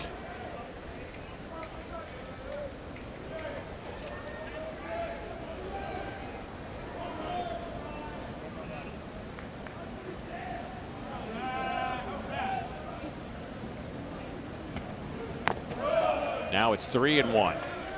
Nobody out. Koziel stands at first base after a walk.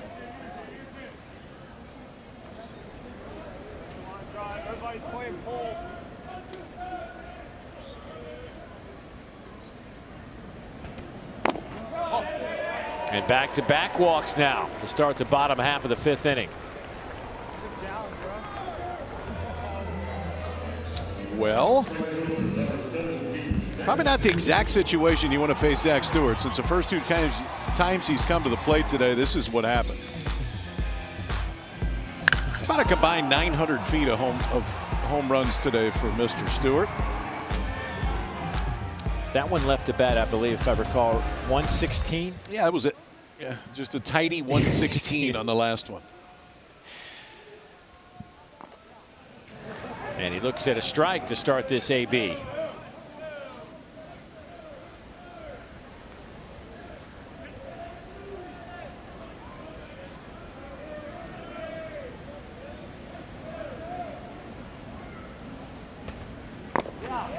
And another strike in there. Pretty good ones. You know, you go down to Athens and it's feed the trees with the home runs. He may have done it here, yeah. and nobody does that here. Yeah, that second one kind of bounced off the roof of the little patio area and then off into the pine trees.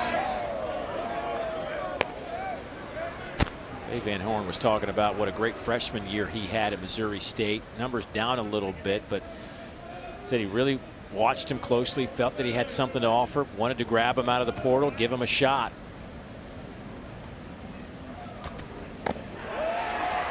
This time Chandler Day gets him on a 1-2.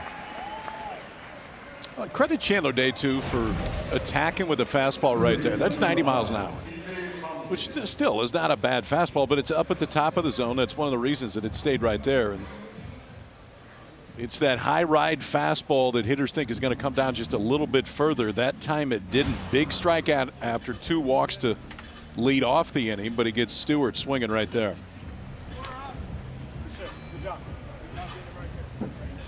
Josh Elander will make another change. Going back to the bullpen one more time.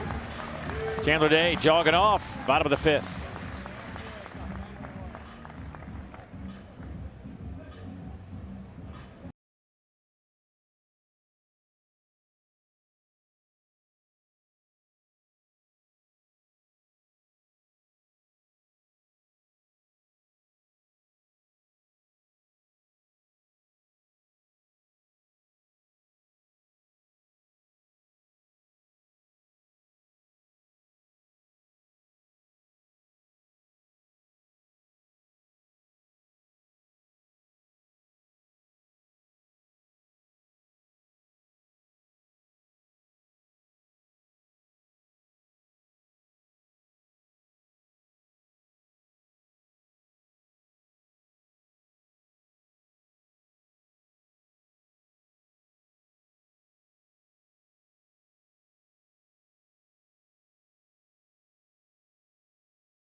Hoover, Alabama in late May. It's awesome. But what we also know about Hoover, Alabama in late May is what we don't know. And that's what the weather is going to do. But when it is not awesome, man, it is so not awesome. Come on, McGee. Was he trying to jinx us? No. We don't need the McGee jinx. I'll tell you what I love about Ryan. He loves college baseball. Loves it. Growing up in the South, you get used to some SEC baseball, ACC baseball, and certainly the best conference tournament in the country going on right here in Hoover as the fans start to trickle in a little bit more, because later on tonight, the LSU Tigers and the Auburn Tigers square off. Here it's 5-3 Arkansas as the Volunteers make the change as they go to Ethan Beato, the right-hander making his 15th appearance. 3-0 on the year and 23 1/3 innings of work.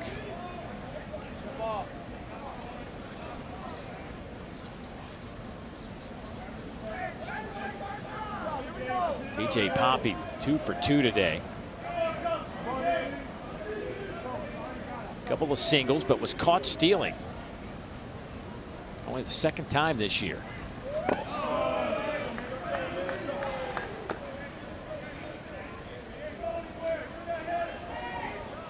Poppy, the junior transfer, took a couple of years at Texas Tech before coming to Arkansas. Bothered by an injury last year. Boy, he just mashes, I'm talking mashes this one into the Hoover sky, out over the secondary fence.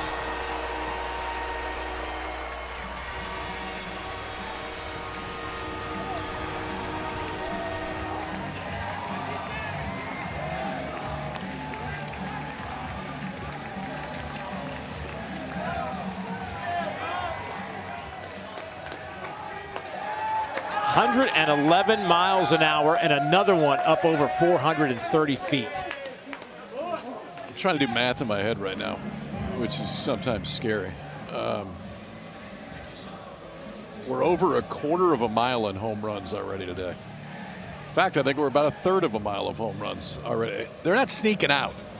And, I mean, Poppy can show you some flash sometimes, man, that he could do some things that not many other people can. 434 off the bat to left center, and that is the reaction you've seen 4 different times from Arkansas hitters when it comes off their bat. Is that no doubt a reaction to a home run that you don't really have to watch. Another home run, the 4th of the day for the Hogs, and they extend that lead.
There have been compressed baseballs today, and Arkansas has provided the juice. That's another one.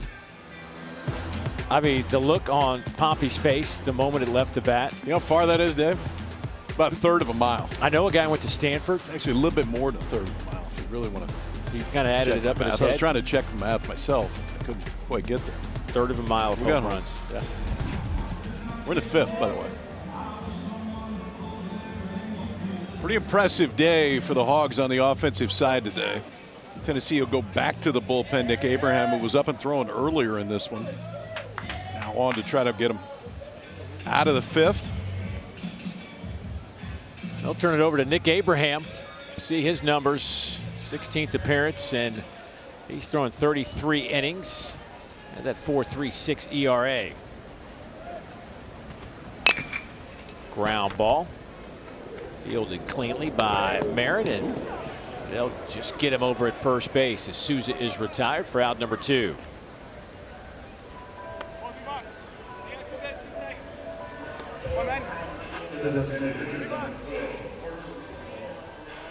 I mean, clearly Arkansas has some power, but just the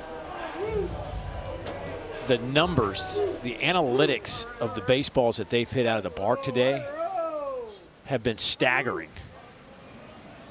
One of Stewart's was 116 miles an hour. And that didn't even go as far as his first one. Yeah.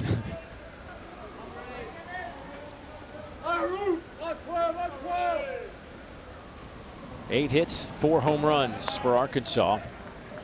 5 hits for Tennessee today. But the Vols have scored the last 2 innings.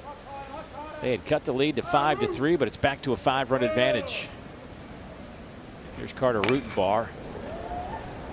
This one is out of play. Took over for Kahio Aloy. Took over an 0-1 count after Aloy injured that, we assume, the left wrist, left hand. Ended up striking out that at bat back in the 3rd inning.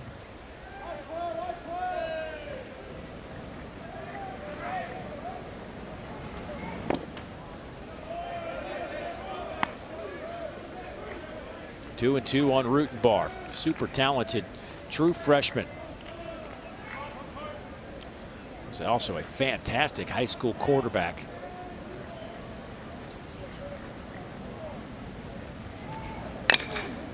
Little chopper, and that is foul. Boy, some moans and groans from the Arkansas faithful. Ooh. You can't challenge that one either. Close. It definitely hit foul first. No, it's foul. That's well done. Eric Gaucher. It hit foul first, never came back, and it missed crossing the bag by much, but that's well done. Up and in on Rutenbar. Gaucher was behind the plate yesterday in one of our games, and actually he was challenged. I can't remember the exact number, but he was, I think, only missed 1, maybe 2 of the challenges. He was on top of the strike zone yesterday. That one is down in the dirt, so that'll be a walk for Rutenbar with 2 down in the inning.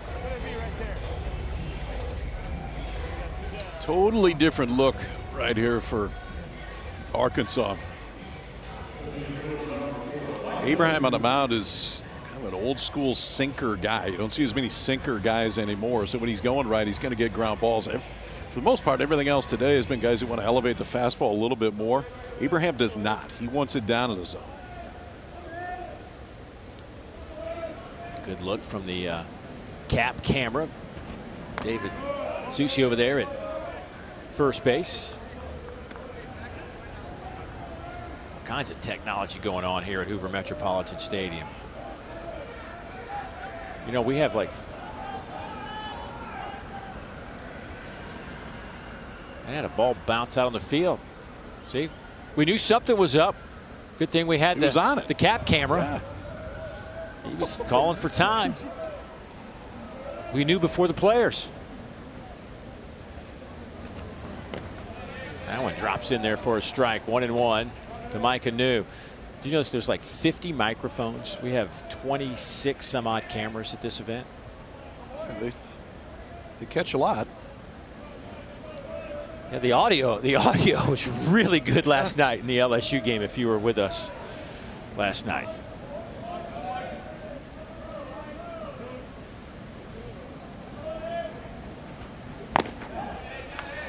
Now it's 1-2 on Micah New.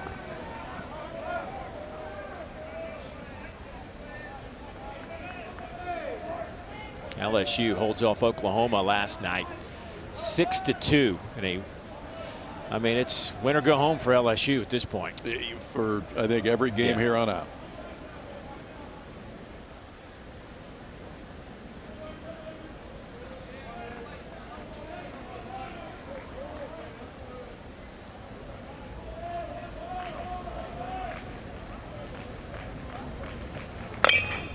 Line, and that one is foul.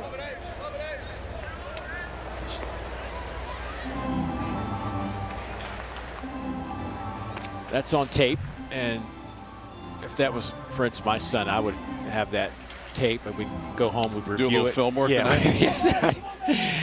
All right, we got that mitt. Let's put it on the ground. Let's work on some ground balls. You got to start with the good stuff. You got to start with the good stuff. Good positioning. We just got to get that glove down the ground. Had a good read on the ball. See, now if Henry Ford was thinking he'd let that go and we could have had another play down there and see if we'd learned anything from the first one.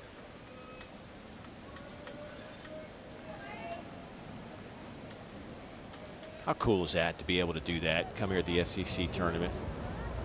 And all of a sudden, you make a lot of new friends. I was about to say, look at all of just hovering. Oh, that's great.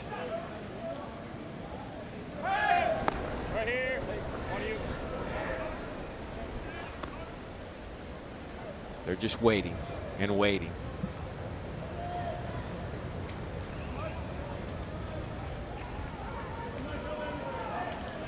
I have a feeling that there may be a pretty sizable crowd later on tonight down the berm. Henry Ford across the diamond. They get Mike Anu, but the home runs have been the story in this one, KP. Yeah, they were coming in, Dave, and we've seen more of that.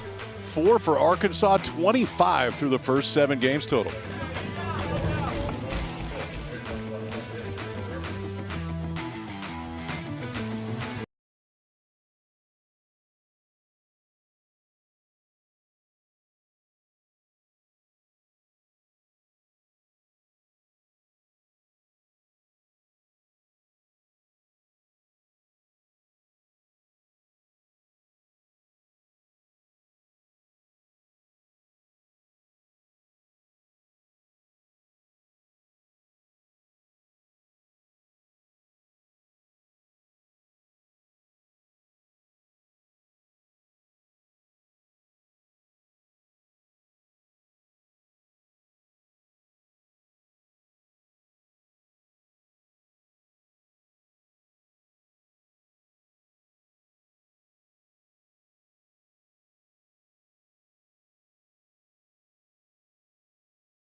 Tennessee got off to a good start last night as they take down South Carolina 11-6. Cam Appenzeller got the start. Picked up his 6th win of the year, 5 innings, 5 strikeouts, gave up 3 earned runs, and threw a total of 84 pitches. Good night. Hey, Cam, thanks for joining us, man. I'm just curious, like, what's it like to get the baseball in the opener of an SEC tournament? Like, what were you thinking and feeling and emotions before you got the baseball? You know, it's pretty cool. I mean, you watch it on TV when you're younger, and getting to be out there, it's just a great opportunity to have. You know, a kid from Illinois, how much did you pay attention to SEC baseball in the tournament, you know, as a teenager growing up before you got to Tennessee? You know, when I was younger, not that much, but throughout high school, we kind of got more into it, more into baseball, started watching it. Did you think that you'd ever be a guy out here throwing for Tennessee wearing the big orange jersey? I mean, it was always a dream. Almost. It was always a dream. I mean, it's just a great place to be. So I'm happy to be where I'm at and ready to keep going. Hey, Cam, I want to talk about your season a little bit because you were kind of that guy in the middle of the season out of the bullpen that really stabilized a lot of things. And that's not easy to have that role as a freshman. I would assume that you hadn't thrown out of the bullpen a whole lot in your life. Most guys that get to college really haven't. So what was that transition like for you? You know, it was just like finding a different routine. I mean, every starter's got their routine. I had mine in high school. And it's just kind of getting to figure out what other guys do out of the bullpen, you know, learning from guys like Arv, Teagan, Blanc, any guy who's been here for a little bit. Just learning from them, figuring out what I need to do to get ready.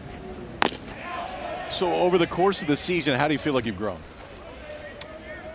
I felt like I've just kind of been able to adapt to any spot they put me in. I mean, I've thrown out of a lot of different spots, started midweek, started SEC games, came out in SEC games. I mean, just kind of being able to adjust to where I'm at. You know, I always like to hear stories about how you ended up at Tennessee. Like, what was it? Were they the top of the list? Were there other options? Just talk me through your recruiting process and why you ended up in Knoxville. Yeah, so it started with South Carolina. It was actually the first school I talked to and committed to them. And then, you know, coaching changes and everything, just opened it back up. And then I knew I wanted to go to Tennessee. It was either them or Mississippi State. And after my visits, I knew where I wanted to be. Did you have any thoughts about facing South Carolina last night before the start? I just thought it was pretty ironic. I mean, it was just pretty cool. I mean, both the teams that I've kind of been a part, or not been a part of, but well, you kind of were. I mean, you committed a little bit. You'd been there. Yeah. You played a little basketball in high school. Are there any good hoopers on this team? Have you found a guy, can you get a game? Yeah, we get games. Summer, fall, off season, we all get together and hoop a little bit. Jackson Estes, he's a pretty good basketball player. Some other guys can shoot it, Who do you draft first? Who's your #1 draft pick if you're picking your own team? Jackson Estes. Okay. Yeah. Who would be the second pick? Henry Ford. He really wow. grinds. Okay. I wouldn't see that coming. No, he really can shoot, man. He's actually a surprisingly good basketball player for how good he is at baseball. You know Dansby Swanson, right? He at Vanderbilt. All their guys come back, and the first time I walked in the gym and they were playing a pickup game in winter, and Dansby Swanson was lighting dudes up. I had no idea he had that kind of game. So maybe Henry Ford's kind of the same kind of thing. Got some game. Yeah, worked out okay for Dans. Yeah. Yeah. Henry likes to compare himself to Grayson Allen. That's how he plays. Okay. I mean, is he like? Does he play like Grayson Allen? Just out of curiosity. He's got some grit. Yeah. Okay. Pretty good. Hey, that was well done on the way. He's got some grit. I like that. Hey, for you, I know some of the stuff you like to do off the field, a little hoop, but golf is something that you're pretty good at. Did you always play golf? Yeah. I kind of played my whole life. Dad got me into it when I was young, so it was one of my favorite things to do. What's our number right now? I'm like a +2 handicap around there. Ooh. Okay. So that means you're getting like 12 I'm getting a lot. All of a sudden, I perked up. What are you doing tomorrow morning? Hey, yeah. Yeah. Look, he's not afraid. He's like, what time? I'm good. I got the day off. I got to be careful. Yeah. We like to have a little fun up here with Chris Burke and Kyle Peterson and I on the road. And hey, out of you guys, who's better? Well, this weekend it's been me. I'm just gonna. Chris Burke's not here, so I could say that. But where'd you guys play? Over at Ross Bridge, right around the corner.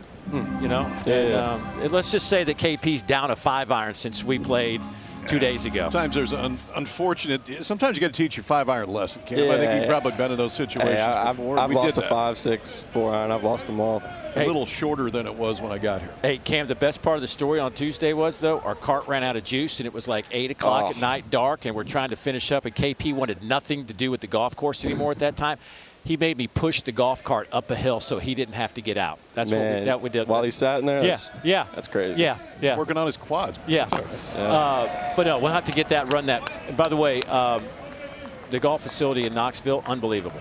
Oh, yeah. No, it's sick. It's state of the art. I've been there a few times, hit on the range a little bit. It's cool. All right. Well, hopefully we'll get to catch up with you down the road, a little bit down the way. It's been great to get to know you a little bit. See you in the postseason, man. Yeah, yes, absolutely. Sir. Good luck with everything the rest of the way. Yes, sir. Thank you, guys. Thanks, man. I don't think we're going to include him in our foursome.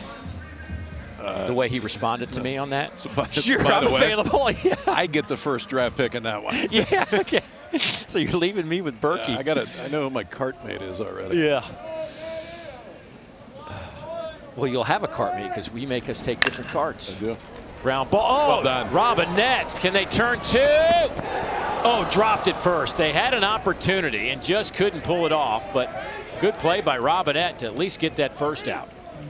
Yeah, this one looked like, I don't know if it's extra bases, but for Robinette, some of this too, when you hold a base runner on, coming off aggressive to be in a position where at least you're creating a little bit of space towards second base. So on a ball like that, you really do have a chance. Robinette, all 6'5" of them, goes up and gets that one, really gives him a chance. Can't quite turn the double play, but you will absolutely take nailing the lead runner right there.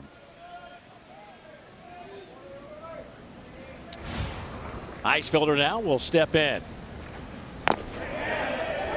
See, that's the one I'm talking about with Helfrich, where he steals that low strike. He knows when to go get it. He knows when to bring it back up. He started low to high on that breaking ball and may have stole one right there for his pitcher.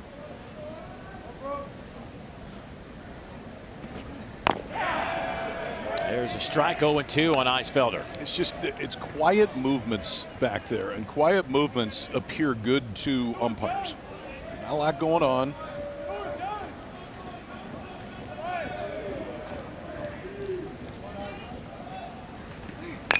Ground ball left side. That'll be a foul ball.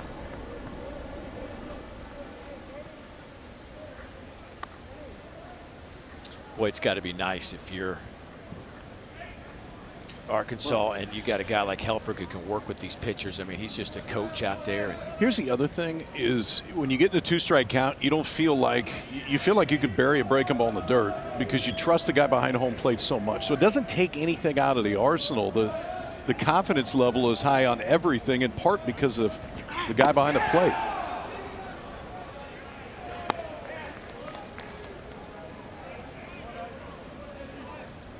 Arkansas was one of the first schools that really kind of let their coaches, their catchers, call games. Yep. We'll see it again tonight with Chase Fralick and Auburn. Boy, that's an outstanding job on the mound. The Creamer gets him off the field. Ryder Helfrich coaching him up. 8-3 Arkansas. Jay Johnson back at Hoover Met, bringing his Tigers with him to take on the Auburn Tigers.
Could be his last game in an LSU uniform. The draft eligible sophomore, the number 17 prospect, hoping he's got some more games in this single elimination event. LSU and Auburn coming up after this one.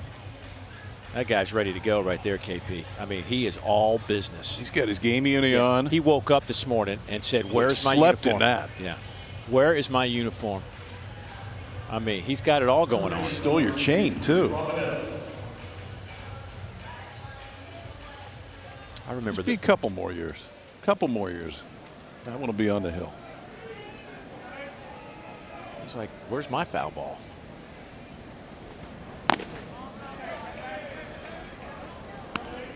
Due up for Arkansas. Here in the bottom of the 6th inning, Reese Robinette, Damian Ruiz, and Camden Kojal. 9-1-2.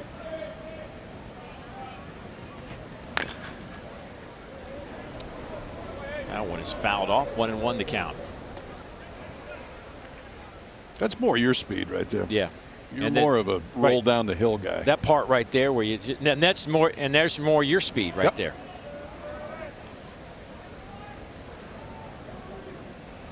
I would give anything for you to go do a cartwheel on the side of that hill. Retired gymnast. Base it to the right side.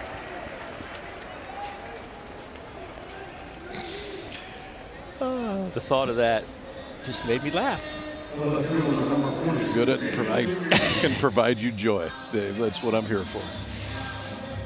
Get up, Dave.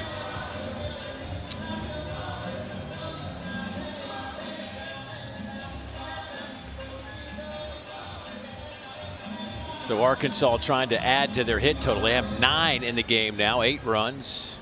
And again, of those 9 hits, 4 have left the yard. Damian Ruiz with one of those 9 hits, 1 for 3. Steps up to the plate. He is grounded out and struck out as well.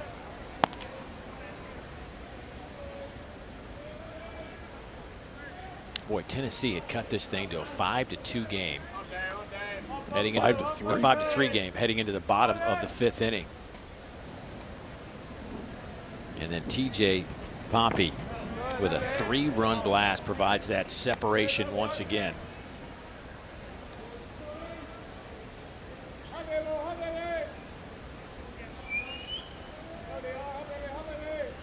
Pompey with 15 home runs this season, which matches the number of home runs he had in 2 seasons at Texas Tech. Swing and a miss there. 1-2 the count to Ruiz.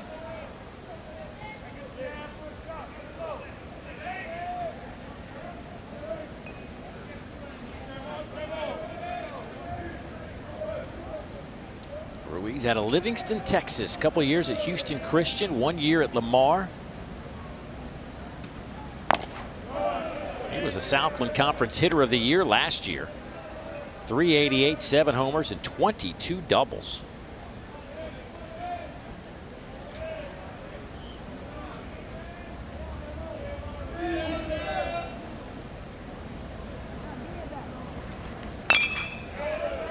Shoots that one up into the seats, heads up.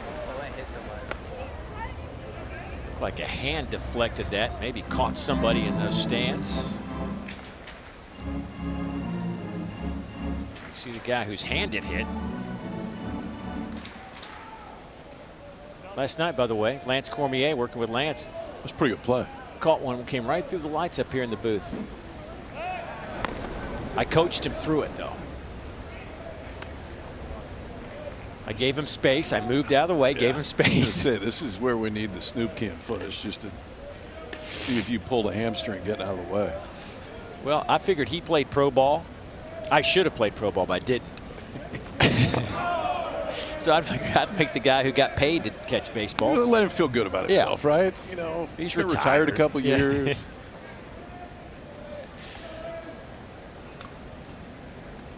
No one ever gave me a chance. Never got that call.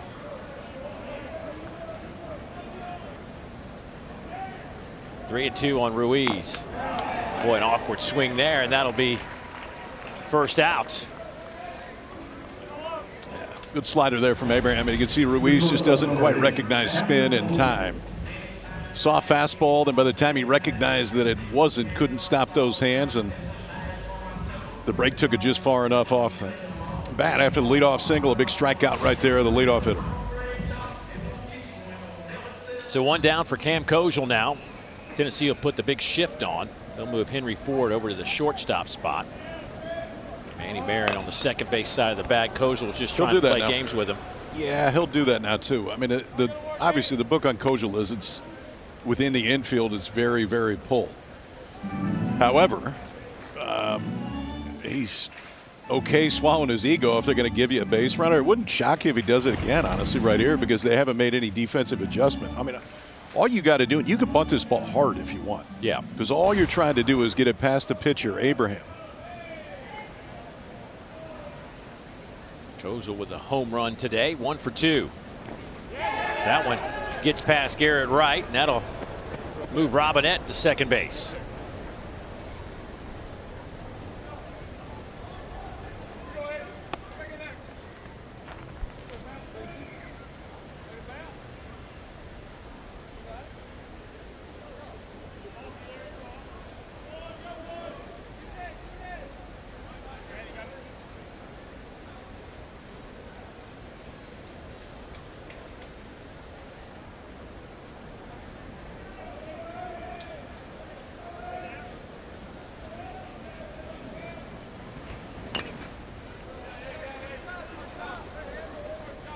You can see, too, the minute you get that base runner out to second base. However, at third, Ford has to play more of a traditional third base position, because if he vacates like he did before, they're going to go ahead and steal third on him. So it does change the infield defense when a runner gets to second.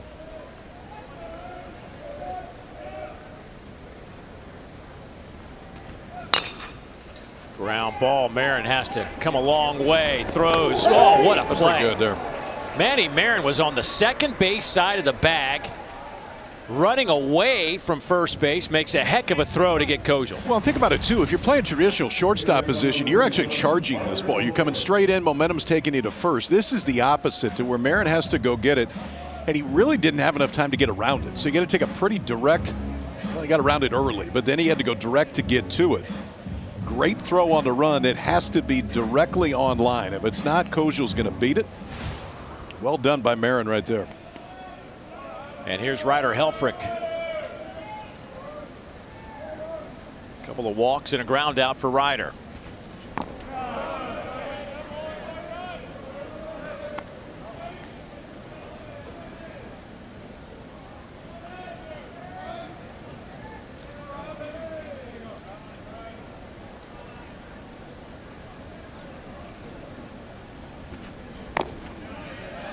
Robinette over there at third base with 2 down.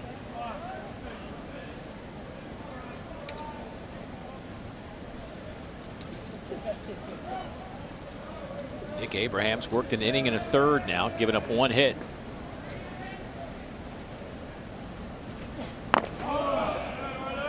Now it's 2-1.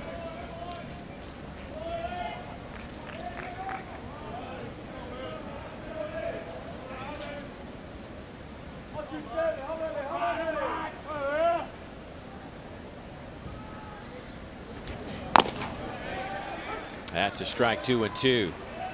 Arkansas hasn't won a game here since 2023. They've lost 4 straight, trying to end that streak. Up by 5 here in the bottom of the 6th inning. Tennessee has won 2 of the last 4 SEC tournament titles. And a swing and a miss, and the inning is over. 5-run advantage for the Hogs. Nick Abraham doing his part right here. It's a scoreless 6. Now Tennessee just needs to get the offense going. For the 7th, it's an 8-3 Arkansas lead.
Some of the guys that have played in this tournament, we just saw Alex Bregman, Dansby Swanson, Jack Caglione most recently. I mean, Kevin Cobbs, Paul Skeens. I mean, folks, you come here and you're watching big leaguers. You're looking at big leaguers. That's exactly what it is. How about this? Chalk has held so far for the quarterfinals, too. When you look at it right now, we'll have 2 quarterfinal games tomorrow, 2 of them on Friday. Longhorns, I believe, just got to town today. I'm not sure about A&M. But both Texas and Texas A&M won't play their first game until Friday. We go to the top of the 7th inning. Jay Abernathy to lead things off. He's 0 for 2. His average down to 238. See if that can drop in, and it will. Good start for the Vols here in the 7th. Well, doesn't matter how. Just turn that lineup over. Abernathy didn't get a whole lot of it. 63 miles an hour off the bat right there. But compared to what, I'd rather have that than if he barrels it up, he's out. I mean, that one at least can drop it between Kojal at short, Ruiz out and left, and it goes for a leadoff single for Abernathy.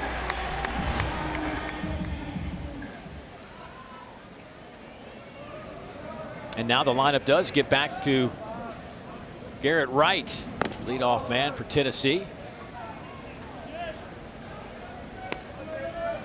He's 2 for 3 today. He's got a couple of base hits in the third and the fifth, and a fly out in the first. He's averaging 350.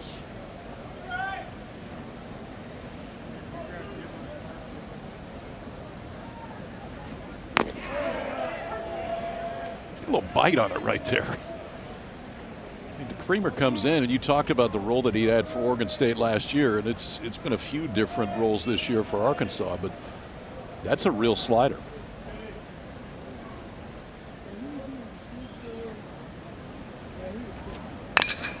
Ground ball, foul.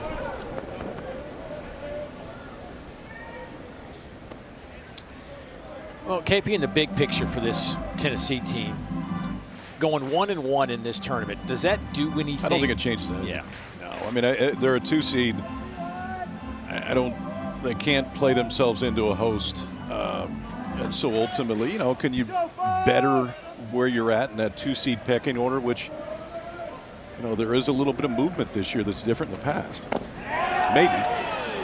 Called strike 3, but that's going to be challenged by Garrett Wright. The batter's challenging the pitch.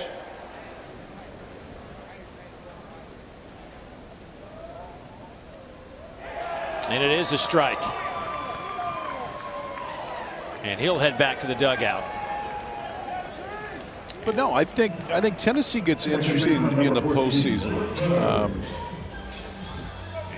For me, because of the way the offense has been the second half of the season and the jump that Tegan Kuhns has made.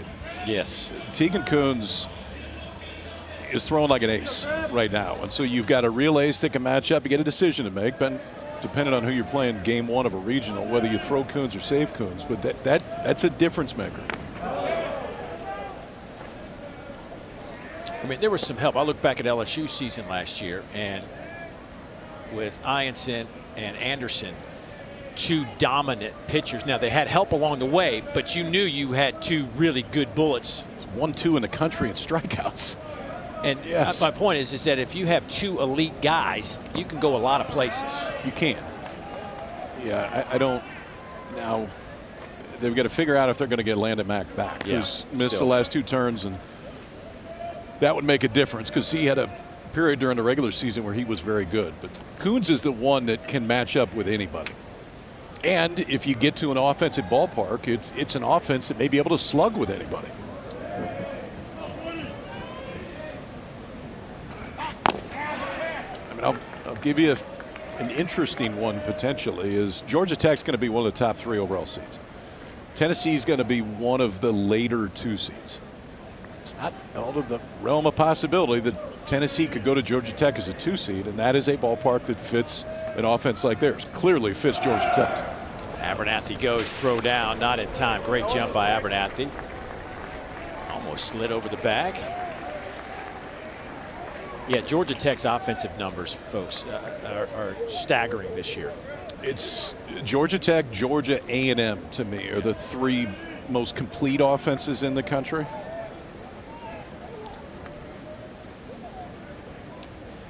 A&M with a big season-ending series victory over Mississippi State. Kind of a important one. That one is hit high in the air. And it'll go foul. Boy, that ball went a long way.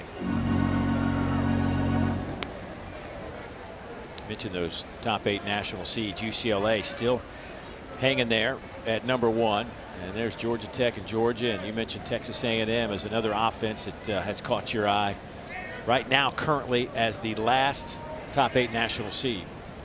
UCLA went 29-1 in the Big Ten. Is that a statement about the Big Ten or a statement about UCLA? Base hit there. That's probably going to get a run in. Abernathy easily comes around third, and Grimmer will have his first hit today, and it's a double with an RBI attached.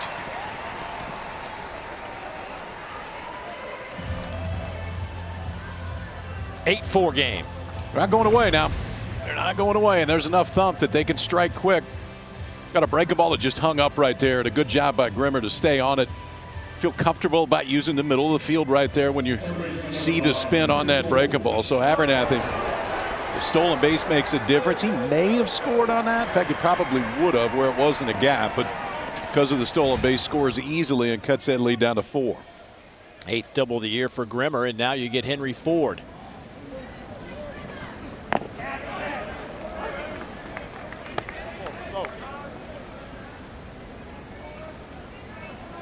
Was in there for a strike, but DeCreamer didn't like the feel of that baseball.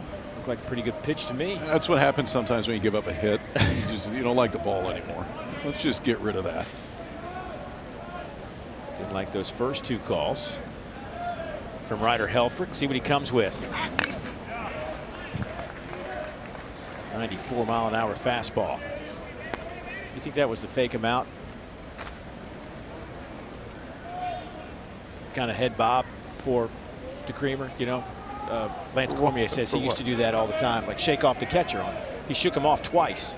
Oh yeah, sometimes they're dummy shakes. Sometimes yeah. they're dummy shakes. They just want you to move. High in the air, out to right, caught at the wall for the second out. Zach Stewart didn't have a whole lot of room out there in right, left. But there was enough. He didn't miss that one by much because Ford has the kind of power that he can hit it out to any part of the ballpark. I think he thought this one had a chance too off the bat, but Stewart just in front of the base of the wall. Long fly ball out right there and a big out for Arkansas. That ball carries out. We got a 2-run game.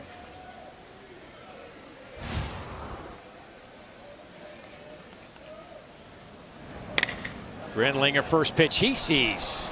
Slaps it just foul. Grenlinger today 0 for 3. Has scored a run. Hit into a fielder's choice, reached on an air and grounded out. Tennessee starting to find a few more barrels here on James DeCreamer.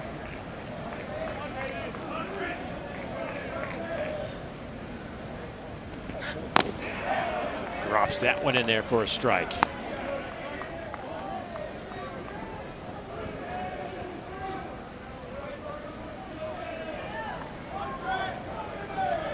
Good look at Hoover Met.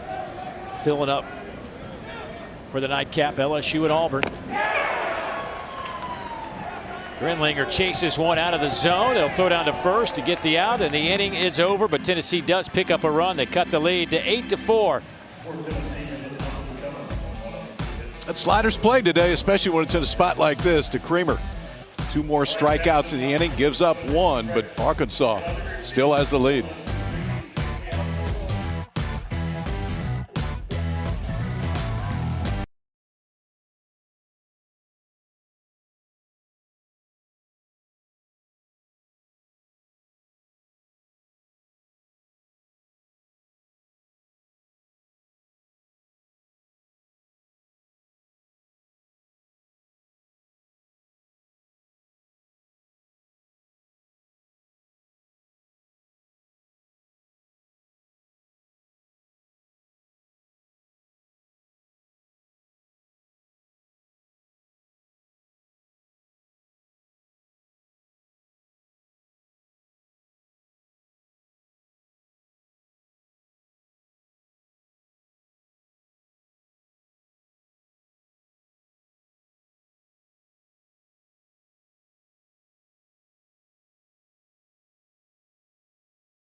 Baseball tournament on the SEC Network is presented by Regions Bank, the official bank of the SEC. Man, I love these hat cams we got. I mean, it's looks that you just can never get anywhere else. And then you see when there's a ball on the field down the right field line. We get to see that you get a little bit different look at it. Arkansas has put up 8 runs on 9 hits. 4 of those 9 have left the yard. That is the difference in this game. It's also a season high. Ties a season high for Arkansas with 4 home runs in a game. It's crazy. We have already set a home run record through 7 games. Okay, I'm going to let you set the number. We've got 8 more games. 8 more games. What do you think it ends? We're 23 home runs right 25, now? 25 home runs. I'm going to say we're going to hit 45 home runs this year. Third of a mile right there. Somebody did the math earlier on that, and it wasn't me.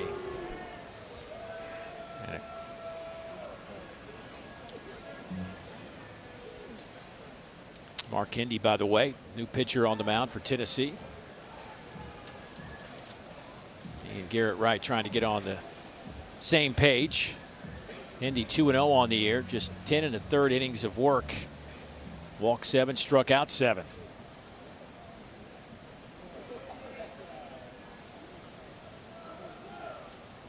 He'll work against Zach Stewart, who has hit some mammoth home runs. And he wants to check that one, so he'll challenge the first pitch. Challenging the pitch. Thought that was a little low.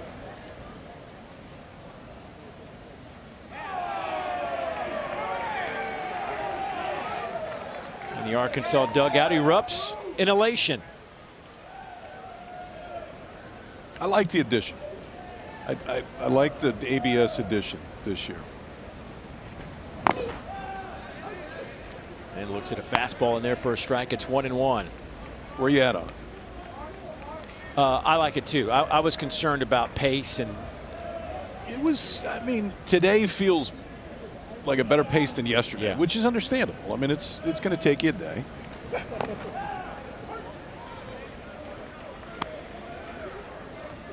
And I find what's interesting is, part of the process is the measurement of each individual. They have their own specific strike zone based on their height. And I think it's going to take a while to get used to all of that part of it as well. Catcher's challenging the pitch. Now, if we're going to challenge every pitch, I might change my tune. Ooh. And that is in there for a strike. And Zach Stewart got one earlier. Garrett Wright wins one for the Vols. He's like, yeah, I got it. I got you, Mr. Hindy. Yeah. Catchers used to steal them by framing them. Now they're stealing them by challenging them. Now, Hindy has been a short-term get 1, maybe 2 out guy for Tennessee, and that's exactly what he did there to get the strikeout of Zach Stewart, who has 2 home runs today. Teamwork. So we will step aside here in the bottom of the 7th inning as Josh Elander making another change. TJ Pompey, who has a home run, waiting for his chance to hit.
been the difference maker today, and they haven't been fluke home runs. No, they're not sneaking out. Yeah. There's none of these snuck out. 2 in the first. That really got this Hog offense going. Zach Stewart's second right here that was obliterated to right field. And then T.J. Poppy says, you know what, boys? Let's see if we can get a right-hander to hit one tonight. I'll go ahead and one-hop one out into the parking lot.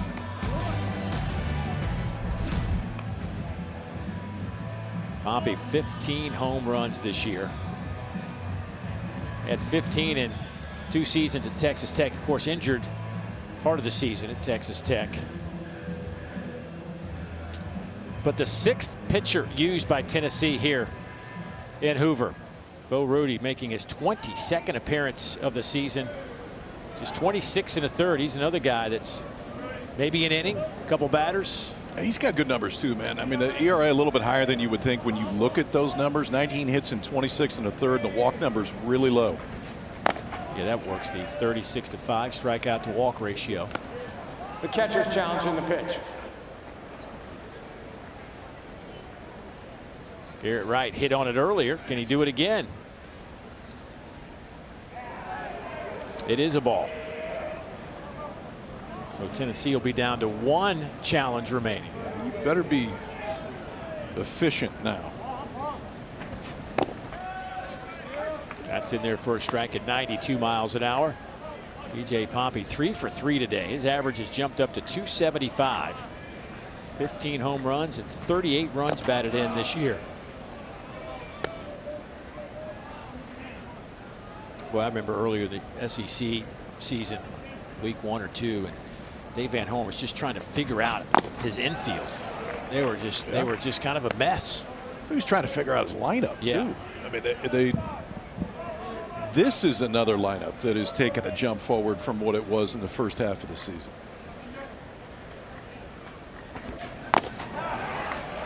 Swing and a miss. That'll be out number 2. And Rudy, one of those guys that has a very different fastball than we saw from Abraham. This is the one that just holds plane and stays there, and he's intentionally elevating, ideally maybe a little bit higher than that, but still the carry on that fastball is enough to get it past Poppy right there.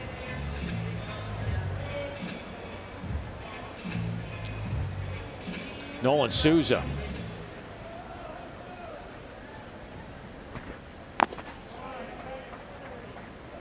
Souza at second base today has doubled. Grounded out and flew out. Average at 278.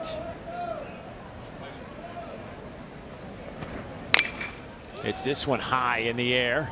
Left center. Jay Abernathy says he has it.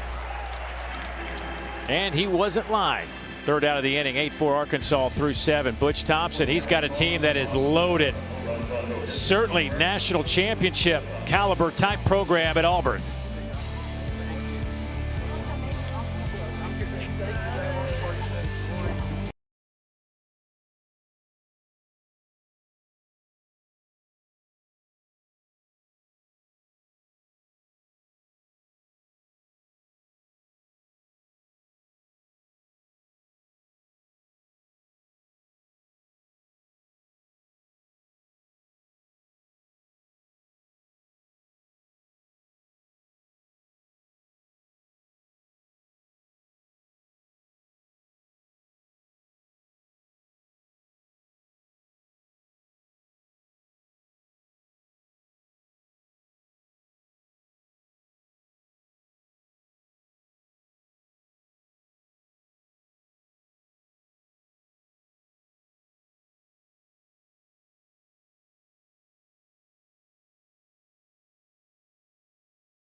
LSU and Auburn, the Battle of the Tigers here at Hoover Metropolitan Stadium, coming up in our nightcap on day number 2 here at the Met. Auburn checks in at 36-18 overall. LSU at 30-27. Two teams that have had different seasons. Boy, I tell you, this might be one of the most complete Auburn teams that Butch Thompson has had. Yep. Especially with the way they've hit the second half of the season, too. That offense has come back. Cole Gibbler on, the left-hander, primarily out of the bullpen this year. He's had a few different roles. It's a slider that kind of defies reality. He'll get a ton of swing and miss on the slider, even though it doesn't move the way you would normally expect a slider to move. But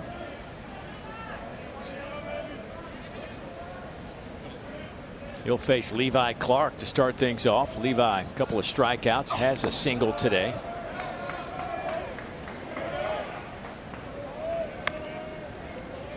Average at 240.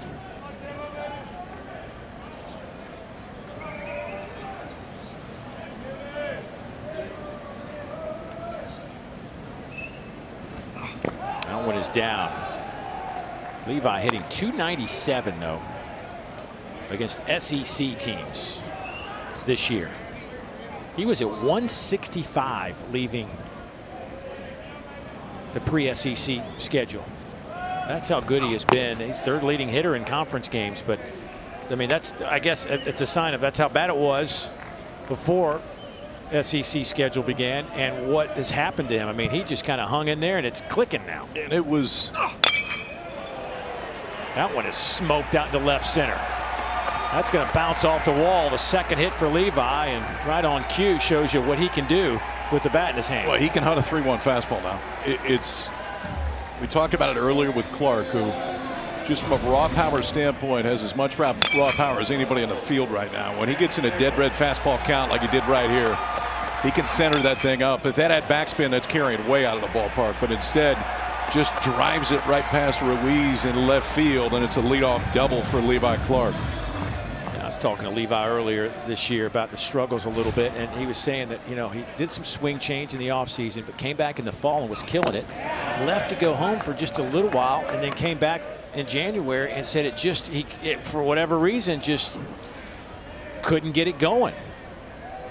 But they hung with it. Yeah. Because you know what the upside can be, and that upside's starting to show.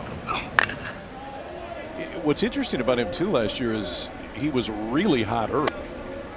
And then when he got into SEC play for the first time, that's where he got a little bit exposed. Whereas this year has kind of been a flip of that. Here's Manny Marin, a couple of strikeouts and a walk.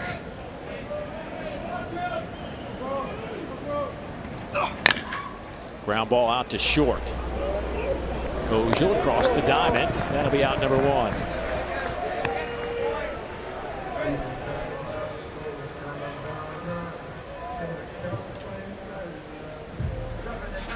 Shame Tennessee won't be able to host a regional in that new ballpark, a renovated ballpark, Lindsey Nelson Stadium. What a wonderful environment that is. They nailed it. Yeah. Absolutely nailed it. It's pretty awesome setting. It is incredible when we go across the country now at some of these on-campus facilities and what has been built for college baseball. Stone Lawless, good to see him in there. Gets a pinch hit opportunity right here. Stone, one of the, I mean, there's been 3 or 4 guys been hit in the face by a baseball this year during a game. Luckily, nothing severe has happened to this point. Now, Reese Chapman for Tennessee hit in the face, fractured bone in his jaw, but it wasn't during a game. It was at practice here at the Met on Monday. He is back in Knoxville right now, getting checked out, trying to figure out a game plan moving forward.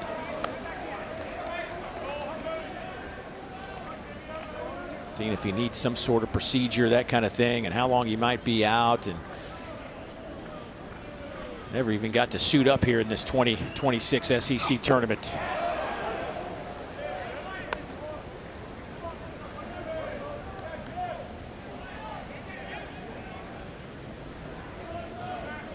Two and one on Lawless.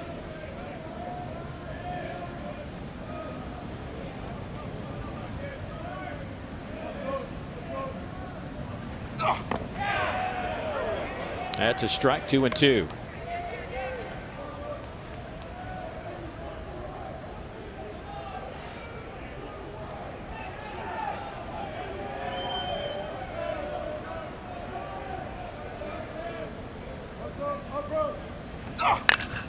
High in the air, out to right field.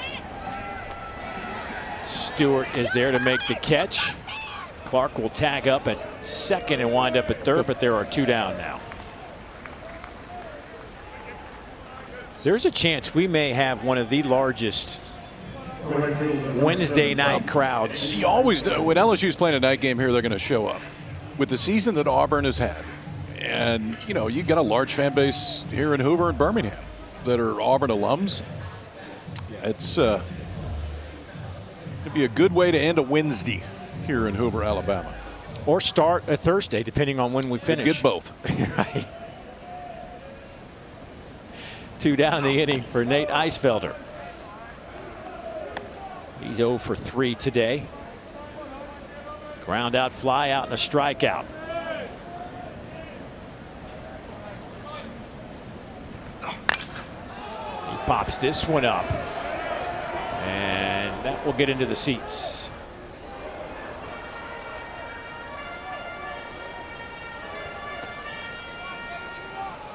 Oh, they are ready. Wonder what school they like, or I wonder what school their dad likes. Yes. Dad, Mom. There was no choice about outfits tonight.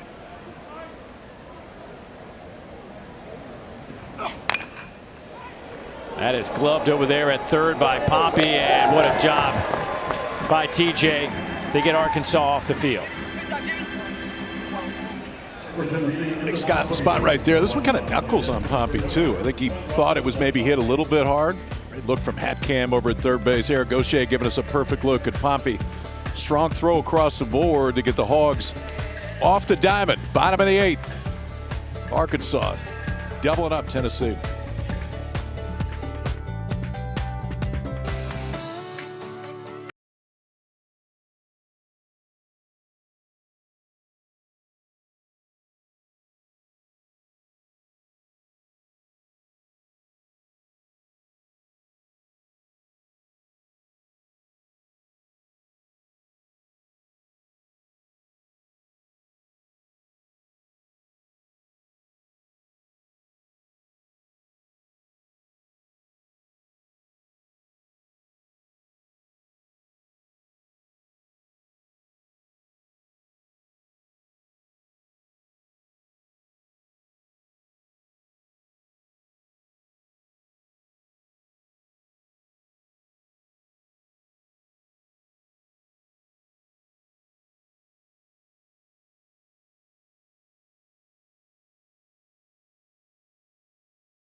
Dari, Luge, Todd coming up after the game. We will have a conversation with Auburn's McCrane brothers down there on the field. Also have the winning squad from this game here coming up to visit with us a little bit. Get you set for Auburn and LSU. All when we are all done with this game, and what looks to be anyway an Arkansas win. It is not easy to hang on to the baseball in these things. Better transfer, Dar. Come on. Dari, how come the big leaguers don't drop it? That's a great question. That's a great question, Dave. One I was hoping you wouldn't ask. And I love how you positioned yourself up on the hill so you're going down. That was brilliant. That's right. That's right, man. Got some velo. Yep, got some. I'm like Randy Johnson up here, guys. The only way I'll ever be that. And Dari, I have one more question. Did you ever think you'd be playing catch with big leaguers in your lifetime? I'm telling you what. So Luch and I on Sundays sometimes we'll go back behind the building on rally cap days, and I'll love playing with him. But man, as you probably know, there is a when a big leaguer throws a ball that does not happen when I throw a baseball. It is wild, man. How about when a big leaguer turns a glove upside down? What do you do with that? They don't make these for lefties. Apparently, somebody's got to make a phone call. Hey, Luce, did you miss Arms Day today or what? Hey, I just want to know, how big was that towel that they took the skin off to make these gloves. That's the other thing about these. They're actually a little bit better quality than you expect. You probably think they're like styrofoam, but they're not. I don't know, they're probably like pleather, but they're not bad, really. All right, well, we'll see if anybody needs them. Maybe we can throw them out in the field here later on tonight at some point. That's exactly, there you go. All right, guys, listen, we'll talk to you at the end of this one. Got a good one coming up later tonight between games. They'll get you set, LSU and Auburn, after we are finished here. I mean, listen, we're buddies with all these guys that I work with, big league. I mean, everybody's played some form of high-level baseball. And, again, I just wasn't invited. I never got that call. You just ran out of time. Yeah, exactly. Thank you. But, I mean, it is kind of cool to play catch with some big leaguers. I know the first time Chris Burke and I played catch, I think he was trying to prove a point that he was a big leaguer because he was throwing it like 90. You think he was? Yeah. I'm certain he was. I mean, I think he was trying to hurt me.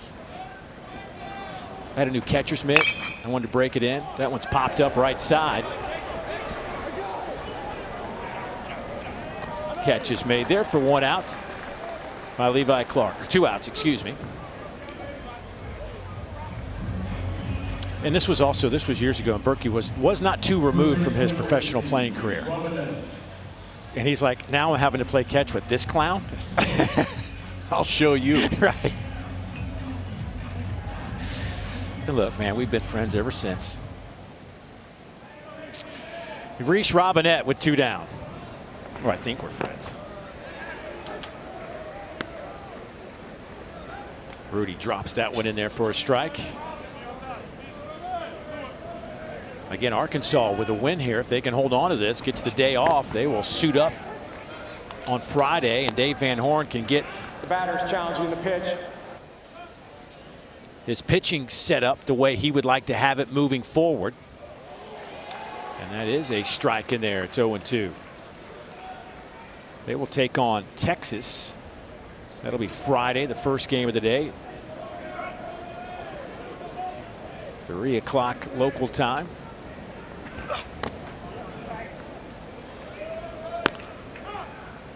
Little Dietz-Valanis matchup potentially on Friday. Oh, that's worth showing up to the ballpark.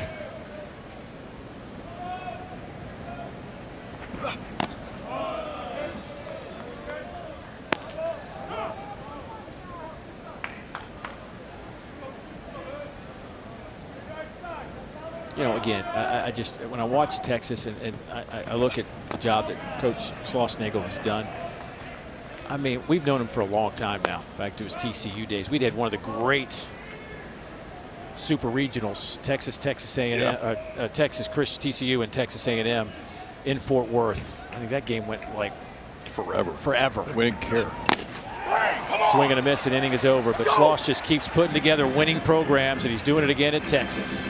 Tennessee down to their last opportunity. It's Abernathy, Wright, and Grimmer. 9-1-2 coming up for Tennessee.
Heading to Hoover Met for the nightcap.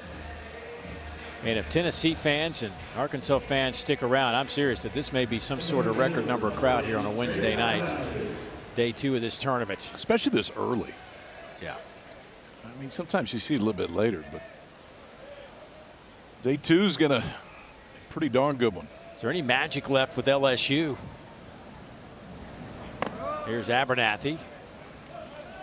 And, well, you know, you watched last night. I'm sitting here calling the game, but you just wonder, LSU, that's how it was supposed to look for them this year. It just didn't really show up.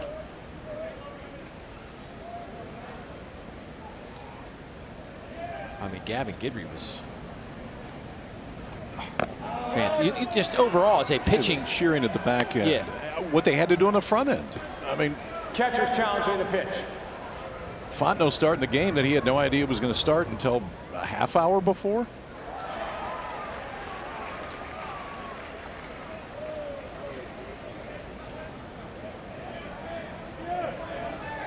Fontenot went 2 1/3. Guidry went 3 1/3. Sheeran 3 1/3. All told, they struck out 13 and walked just 3 to the LSU pitchers. And gave up just 1 earned run. Ground ball out to short. That will be the first out of the inning.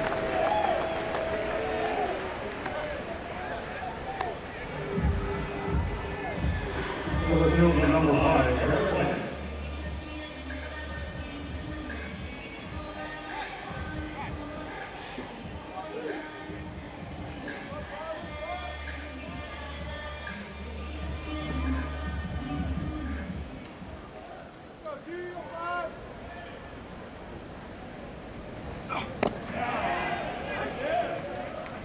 Here's Garrett Wright, 2 for 4. So KP, Tennessee's going to head back home unless there's some sort of miracle top of the 9th inning. But your thoughts about Tennessee and postseason? As again out to short, Kojal again makes the play. What do you make of Tennessee as they get ready for NCAA tournament? I think a lot of it depends on the draw, to be honest with you, and where they get sent. There's plenty of firepower. It's not the deepest pitching staff in the world. We've seen that. But again, Coons can be a difference maker. I know that Blanco wasn't great today, but Blanco's a guy that usually is going to give you a real chance over the course of the weekend. So, yeah, I mean, they got a puncher's chance. There is Tegan Coons waiting for his opportunity. He'll have to wait till next weekend.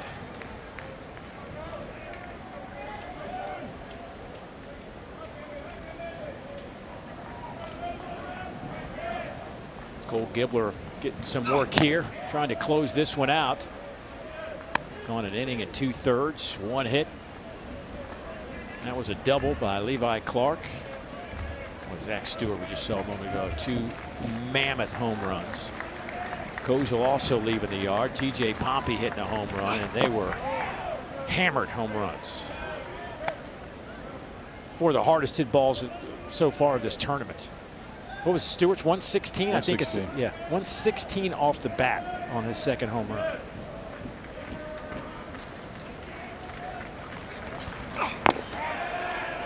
Catch is a part of the play, but a challenge. The batter's challenging the pitch.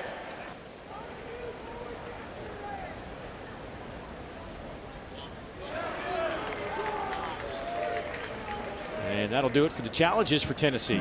David Savage has been pretty darn good behind the plate tonight, man. I think you realize when you have this challenge system how good these guys are in the SEC behind the plate.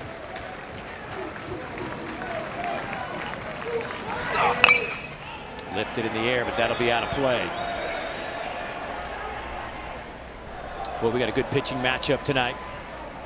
Jake Marciano of Auburn, 2.74 ERA against Kason Evans, who when he is on is as good as anybody. If there's one guy in this tournament as a starter that you don't want to pay attention to the ERA because of what the upside can be, it's Kason Evans. We'll see which Kason Evans that we get tonight. No swing. It's full 3-2. Yeah, Kason's at ERA. I'm going to pay attention to it, even though you just told me not to. He's at 6.2 with a 2-3 record on the year. Dave, we've said this so many times, but sometimes numbers just don't tell the whole story. Yeah, when you watch him pitch, you go, how is it at 6? Ground ball again. He will tie a record held by many. 3 putouts for Kozel, and that one is in the books. Their first win since the 2023 season for Arkansas here at the SEC tournament. And snaps a losing streak as they hope to continue on. They will take a day off and move on to face Texas, the 2 seed, on Friday at 3 o'clock Eastern time with this 8-4 victory behind 4 home runs, 2 of them from that man, Zach Stewart. And this is what the bracket looks like. Texas A&M will await their opponent, but we're all set. Tomorrow, Georgia, Mississippi State, Alabama, and Florida. And then Arkansas gets a day off before meeting the Longhorns. Well, our final score here on our first game of day number 2 in the night session. Arkansas beats Tennessee 8-4. We'll be back in approximately 30 minutes for the final game of the day as 14-seed LSU takes on 6-seeded Auburn. But time now to get you back to our SEC Now set. Dari, Luch, Todd,